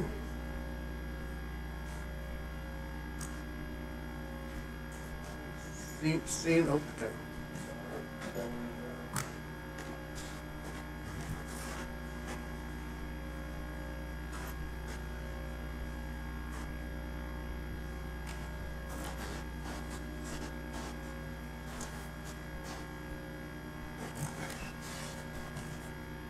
Bark Lab, 62 Kings Road. Good evening, everyone, and members of our community. I stand before you today with a heart filled with gratitude and a voice echoing the sentiments of unity and justice. Thank you to each resident, each business, and every individual who has supported us. Your support and presence are the pillars that uphold us in our pursuit of fairness. The recent decision by the Borough of Madison to divide our union into 2 separate bargaining units has left us deeply saddened. The PBA and the SOA have always stood together, negotiating as one unified force. Our history, our contracts, they all reflected our unity as a single bargaining unit. Why this sudden separation? The reason remains a mystery. The assumption is the blatant attempt to bankrupt the PBA into a contract. Rest assured, we have been financially prepared for this day. In the PBA, we are not merely colleagues, we are a family bound by shared purpose, unwavering dedication, and a commitment to serving and protecting our community. Because of what you have put us through, the sense of closeness and kinship among us has never been stronger, and our connection to the residents of Madison has never been more profound.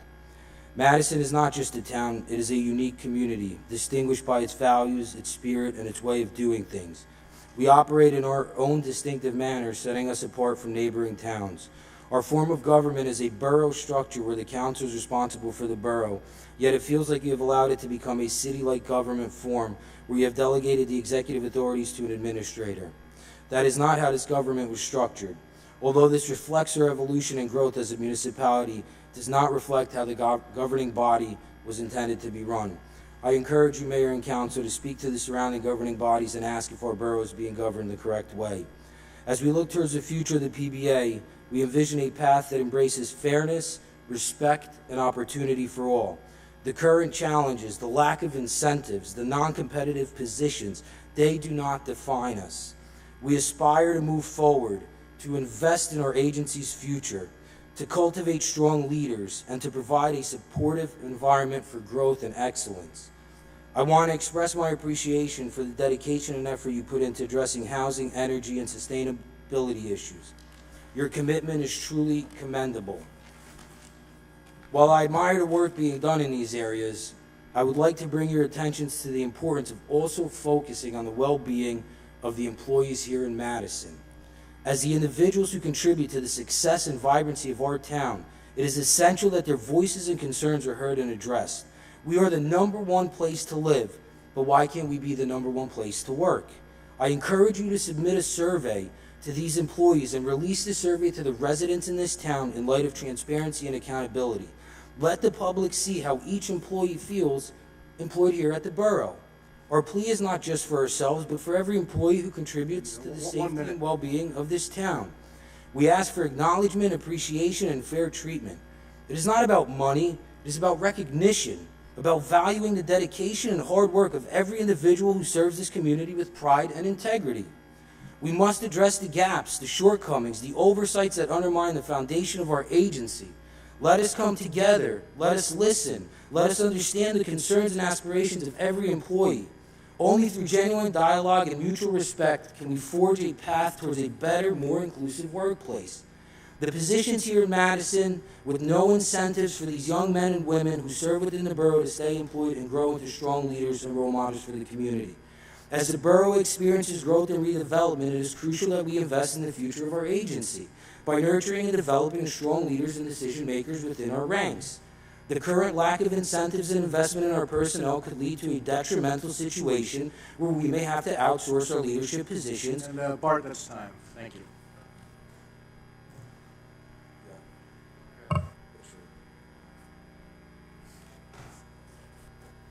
Vincent Delandro, 62 Kings Road.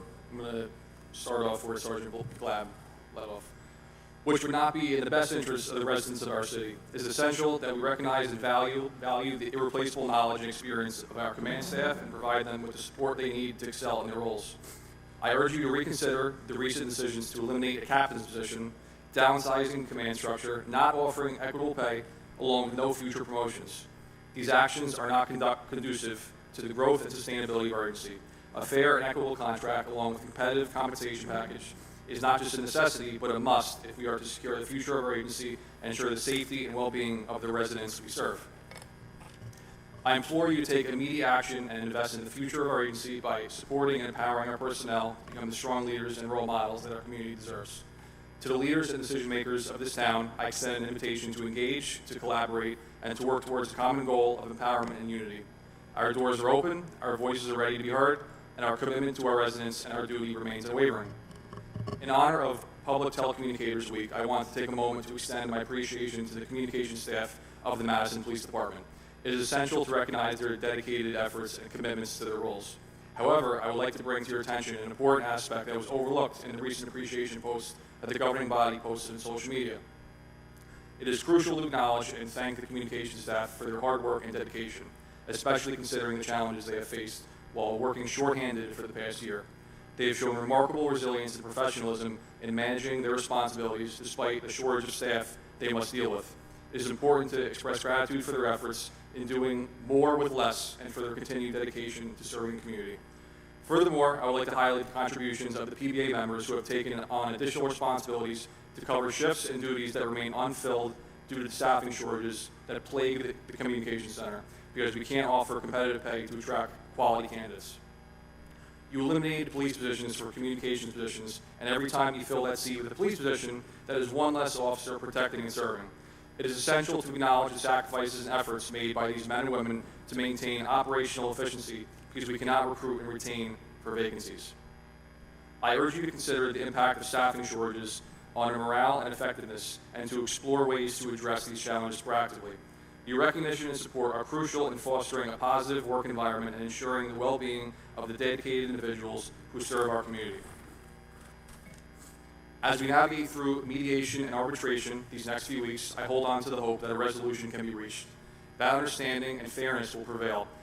That one of you will ultimately break to Rose City silence and show these men and women that you as council do have a say in decisions involving this town. We stand united, determined to uphold our responsibilities, to serve with compassion and dedication, and to seek the respect and appreciation that every employee deserves. In closing, I make a promise on behalf of the dedicated men and women of the PBA. We will continue to care for our residents, to fulfill our duties, and to advocate for fairness and respect. Let us strive for a better future, a future where every employee is valued, appreciated, and treated with dignity they deserve. Thank you, and may our collective efforts lead us towards a bright tomorrow for all. Let the May Council meeting be nothing more than the passing of a resolution ratifying the contract. Thank you.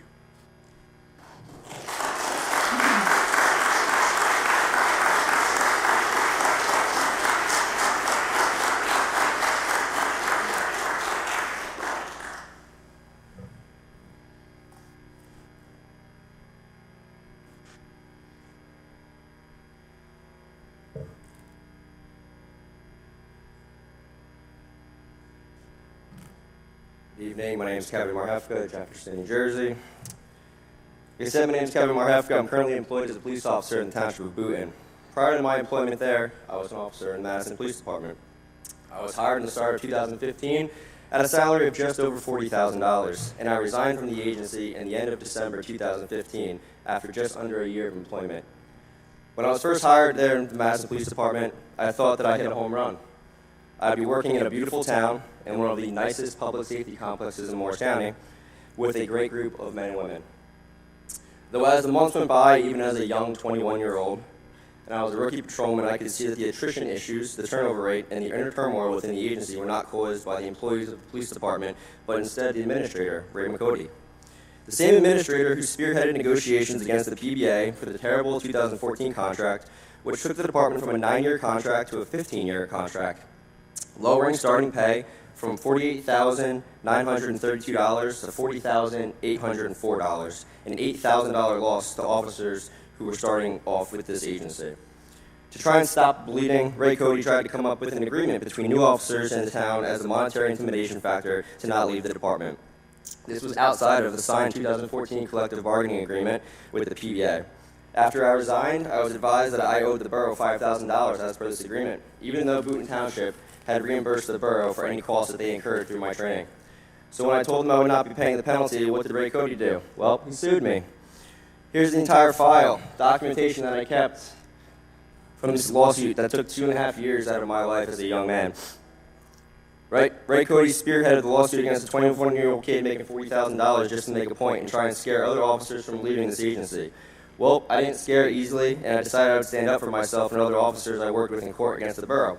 During the initial lawsuit, I rang up a cost of just under $12,000 in legal fees. The case took a few months, but my lawyers and I ended up winning the case against the borough in Superior Court. The borough and Ray wouldn't stop there, though, and they appealed the ruling. And back to court it went for almost another year. During the appeals process, I incurred an additional cost of $14,500 in legal fees. So in total, I owed my lawyer $26,500, a whole lot more than the $5,000 that the borough was coming after me.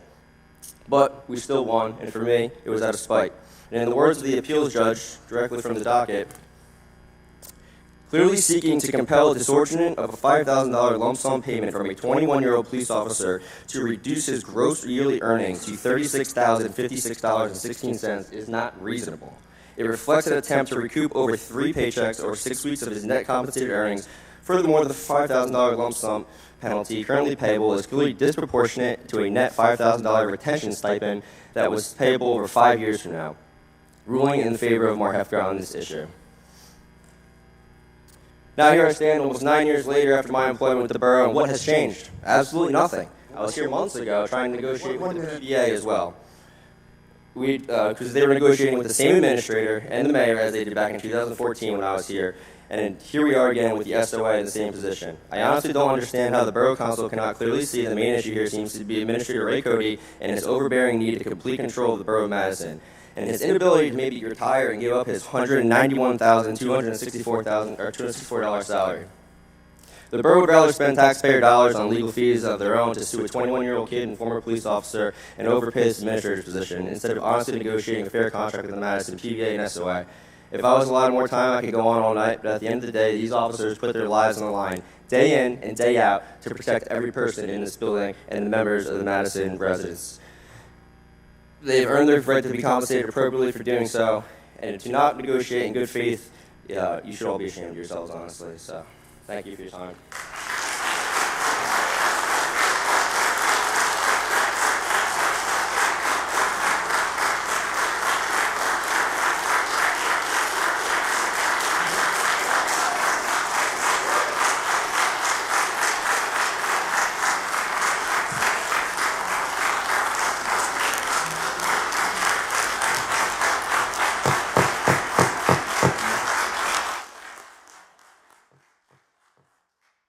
Good evening. I appreciate the applause. The guideline here is, since not everyone receives applause, and we certainly don't want to boo anyone, we encourage people not to applaud at all. I know sometimes we get overwhelmed, but let's move on. Next speaker. Thank you. Good evening. Wayne Shivers, 6 Lawanica Way. I'm here today as a concerned taxpayer and a member of this community. It pains me to witness the current situation unfolding within our town regarding the treatment and compensation of the dedicated men and women who serve in our police department. As a taxpayer, I struggle to comprehend the reasons behind the decisions that have led to the devaluation of our law enforcement officers. These individuals who work tirelessly to ensure our safety and well-being are the backbone of our community. They are the reason we can sleep soundly at night, knowing that they are on duty protecting us with unwavering dedication. It baffles me why there is a reluctance to acknowledge the invaluable contribution of these officers and compensate them fairly in comparison to their counterparts in neighboring communities. They are not just employees, they are the essence of what makes our town a safe and welcoming place to live.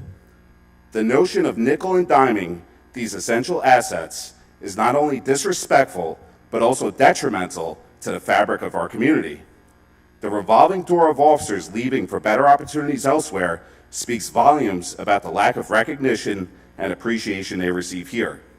Why must we continue to be a stepping stone for officers who seek respect and fair treatment elsewhere? The unnecessary expenditure on litigation and the strain of going through such disputes could be avoided if we simply chose to value and compensate these men and women appropriately. We have the capability to do so, to acknowledge their worth, and to ensure that they feel respected and supported in their roles. I urge you to break the silence, to address the concerns raised about the treatment of our law enforcement officers, and to take proactive steps towards rectifying the disparities that exist. Let us come together as a community that values and respects those who dedicate their lives to keeping us safe. Thank you for taking the time to consider my concerns. I hope that you can work together towards a positive resolution that upholds the integrity and importance of our police department. Thank you. Thank you.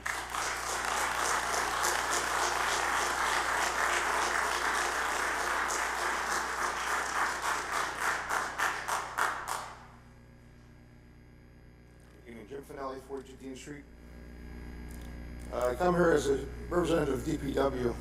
I'm the shop steward for the Borough of Madison's DPW for the last 12 plus years. I've been on the negotiating committee 20 years prior. At the last monthly meeting, Mr. Jacoby said that all of the other unions agreed to a contract, and we did not. DPW did not agree to a contract, which you should all know. You passed an ordinance, resolution, imposing a contract on the DPW. So we did not come to an agreement.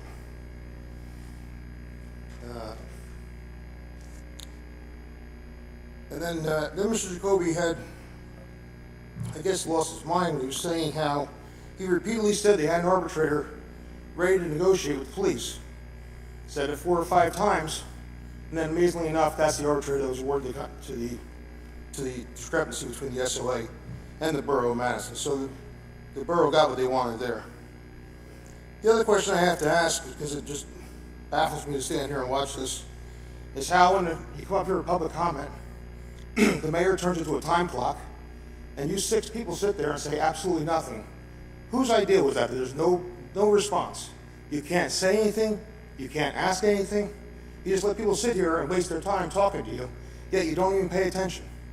It just doesn't make sense at all. You're appointed here, you're elected by the public, and yet when someone comes up here and says something, none of you have anything to say. Not a question to ask, not any kind of clarity at all. I ran for council twice. If this is what it was to sit here and not be able to say what I want to say, I'm glad I didn't make it. Thank you very much.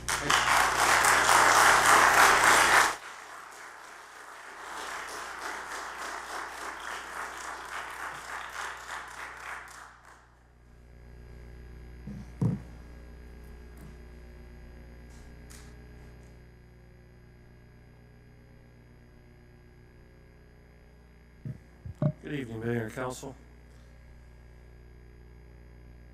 This work's very dangerous. There's no white picket fence around Madison. Oh, Name and address. oh, sorry. Gerald Mantone, 1 Highland Avenue, Madison.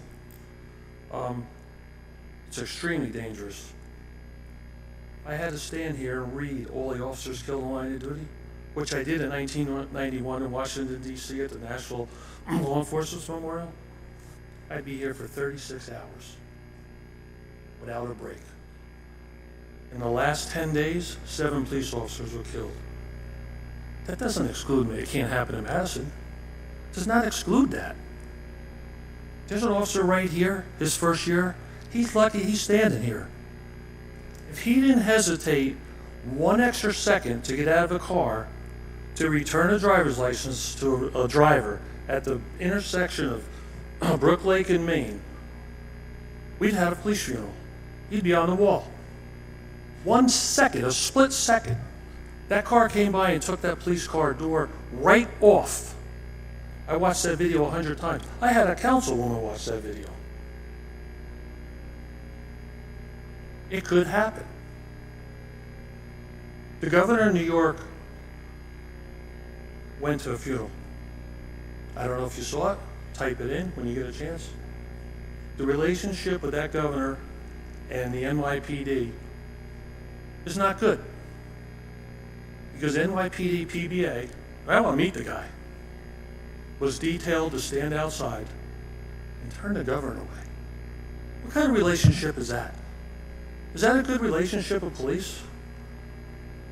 That was horrible. And then I watched that and said, are we heading for that? Is our relationship between council and the police department over a simple negotiation? Are we in that stage? Because if we are, we got to get out of it. Tomorrow there's a mediation. I'm requesting that council encourage the borough to get into that meeting and make a settlement. This is no big thing. I learned a lot from coming to the meetings, last 2 meetings. This is a well-run town. I haven't been to a meeting in a long time, just like all other taxpayers. We come here when there's a concern. But this is everything that ran perfect. The budget, thank you, Jim Burnett. The Drew Forest, I worked at Drew. I walked that forest in 1980 as a security officer. I'm glad it was saved. The work that got put into that, amazing. $9 million already. Housing, I was a housing commissioner. We have the best housing around. Why can't we get into a meeting with one captain, 2 lieutenants, 1 lucky to be alive 20 years ago, and 5 sergeants? I know the money's there. And it's not even about the money. It's just about fairness and a fair contract and let them get back to work. I encourage and petition the council, speak up. Don't say you're not getting involved. Don't say, and I just have one last question. And I know Matt Jacoby for years, and I like Matt. He's a police supporter, okay, in other areas, and he is here. But I urge him, or ask him now, is there any ordinance or state law that says a council member can't talk to a borough employee? I direct that question to Matt as a taxpayer, and either you can email me or answer it tonight. But I urge you to talk to these police officers, and let's get it done tomorrow. Thanks for your time. Thank you.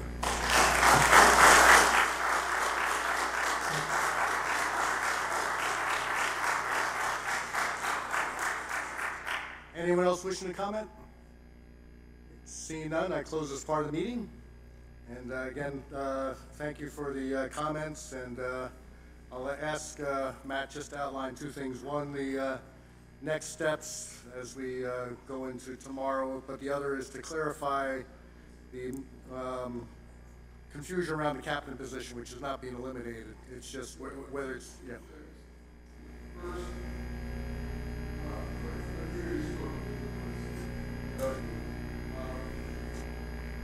We offered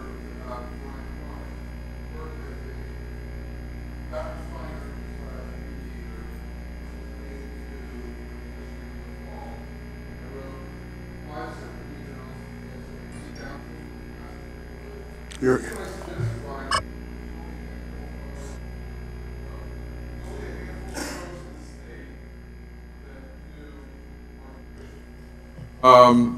I had good luck with Brian Cronick. He worked very effectively with the Milburn, in Milburn, dealing with them. He came out and did it, and it takes away the pressure of the timeline when you file for arbitration with the Public Employment Relations Commission. So I presented it when we met back in the fall to the SOA's council, and then I followed up with 5 emails. And then after no response, I wrote a letter that said, if you're not going to respond, I have to file for arbitration. No response, so I filed for arbitration, and as luck would have it, guess who got appointed? Brian Cronick, the same person that I offered to have come out and do it voluntarily. Second, the captain's position is not being eliminated. That's just a fallacy. In New Jersey law, police departments are paramilitary structures. The reason why they're separated, and many towns have separate units, this town has had separate units. There are PBA, which is the police officers. You have the SOA, which are the superior officers. And typically, captains and chiefs are not in the SOA because they often, in the absence of the chief, the captain is the acting chief. He is the chief law enforcement officer whenever the chief isn't here. The captain actually is also the head of the internal affairs unit. Just so everyone knows, internal affairs, what do? They investigate allegations of wrongdoing by police officers. So if a citizen makes a complaint, if a fellow police officer makes a complaint, the internal affairs officer, in this case the captain, does the investigation and makes recommendations for discipline. And so the reason that they're not in the same unit is it's very difficult to discipline one of your fellow union members. And so there's 2 ways of doing it. We can do it voluntarily, or you can file what's known as a unit clarification petition with PERC, and they'll remove the person. We're asking for that title to be removed from this bar unit, not abolishing the title. Captain Longo is here. Captain Longo is going to stay. Captain Longo is remaining the internal affairs officer, but it's not appropriate for that individual to be in the same bar unit with the very people that he could be investigating and supervising. So I think that that clarifies it. Tomorrow we're hopeful that it's productive, and if it's not, there's a very tight time frame with Perk, the decision has to issue by middle of June. So if we don't have a resolution by tomorrow at 4 p.m., we're going to be having dates and probably be going to hearing within the next 2 weeks. So that's where we are. Matt. And just for some of the other questions about, some of you were here for the first time tonight or the previous meeting, the comment period is just that, a comment period. And the council, whether they are sitting at this table or out and about in the town, are always listening and always forming their opinions based on what they hear in these meetings and from our residents. So it's not to shut down conversation or discussion, but it is to really give the public a chance to share their thoughts and for the council to listen. So I appreciate again everyone coming out tonight to support Madison Police, and as just been outlined, we will be proceeding with process tomorrow, and it was brought out already that hopefully we'll have a resolution with a contract in it coming soon. So thank you all. And now we move on to introduction of ordinances. Statement. The ordinance is scheduled for first reading. Have a hearing date set for May the 13th, 2024. All will be published in the Madison Eagle, posted on the bulletin board, and made available to members of the public requesting copies. And I just ask if you try to be quiet as you walk out the door and go down the stairs. Still have some business to do here. I call up ordinance for first reading and ask the Borough Clerk to read said ordinance by title. Ordinance 13-2024. Ordinance of the Borough of Madison establishing Chapter 28 of the Borough Code to establish the Borough of Madison Landscape Ordinance promoting the use of appropriate native vegetation on municipal property. Mayor, I move ordinance 13-2024. Second. Council discussion. I think our speakers during comment period outlined this very well, and it just, again, it's only affects borough property, but I think our speakers also said if you're planning to plant, do some research. It'd be very helpful. Any other comments? Roll call vote, please. Mr. Ehrlich? Yes. Mr. Landrigan? Yes. Mr. Range? Yes. Mr. Harold Putis? Yes. Ms. Honahan? Yes. Mr. Forte? Yes. Ordinance 14-2024. Ordinance of the Borough of Madison amending Chapter 94 of the Madison Borough Code entitled Electric Utility to update the electric connection fee schedule. Mayor, I would like to move ordinance 14-2024. Second. Council discussion. So, just for clarification, we are asking the commercial people in the borough to... So this is an annual process, this ordinance and the next couple ones, so that when there is a new connection, so whether you're business or resident, if you have a connection, this doesn't affect you. But for all the residents and businesses, you have been paying into the capital improvements into our utilities, whether it is sewer, water, or electric. And so this is an opportunity for a completely new connection to pay their share. So for example, a subdivision, there's one connection there and one new connection. This subdivision pays, the extra connection pays the connection fee, but not the original one. Got it. Any other comments or questions? Roll call vote, please. Ms. Ehrlich? Yes. Mr. Landrigan? Yes. Mr. Range? Yes. Mr. Harold Putis? Yes. Ms. Honahan? Yes. Mr. Forte? Yes.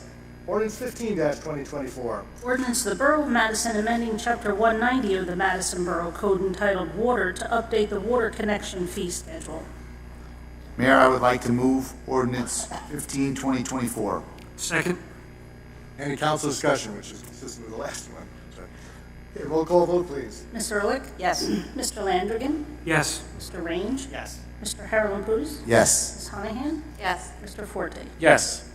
And ordinance 16-2024. Ordinance of the Borough of Madison amending Chapter 155 of the Madison Borough Code entitled Sewer to update the sewer connection fee schedule. Mayor, I would like to move ordinance 16-2024. Second. Any council discussion? Roll call vote, please. Ms. Ehrlich? Yes. Mr. Landrigan? Yes. Mr. Range? Yes. Mr. Harold Putis? Yes. Ms. Honahan, excuse me. Mr. Forte? Yes. Now we move on to consent agenda resolutions. Mayor, Did I skip? Yes. I had a feeling I put that check mark too Yes. fast. So ordinance 16-2024. Mayor, I would like to move ordinance 16, 2024. No, Second. We did 60. We just need the consent statement. Consent statement. Sorry, I was asking. Worth Sorry. Okay. I did ask. Oh, you jumped the gun. So let's try, take two. Either way. Will the clerk please read the statement on consent agenda? The consent agenda resolutions will be enacted with a single motion. Any resolution requiring expenditure is supported by a certification of availability of funds. Any resolution requiring discussion will be removed from the consent agenda. All resolutions will be reflected in full in the minutes. Mayor, I'd like to move the consent agenda resolutions 128 through 137. Second. Any council discussion or any that need to be pulled? Okay, roll call vote, please. Ms. Ehrlich? Yes. Mr. Landrigan? Yes. Mr. Range? Yes. Mr. Harold Putis? Yes. Ms. Honahan? Yes. Mr. Forte? Yes. There's no unfinished business. Approval of vouchers. Will the clerk please read the voucher totals? From the current fund, $4,389,946.87. From the general capital fund, $38,774.51. From the electric operating fund, $121,949.61. And from the electric capital fund, $78,261.56. From the water operating fund, $5,216.50. And from the trust, $37,272.55. The total is $4,671,421.60. Mayor, I move approval of the vouchers. Second. Any discussion? Roll call vote, please. Ms. Ehrlich? Yes. Mr. Landrigan? Yes. Mr. Range? Yes. Mr. Harold Putis? Yes. Ms. Honahan? Yes. Mr. Forte? Yes. And there is no new business. Forte. Mayor, I move to adjourn. All in favor? Aye. Thank you all.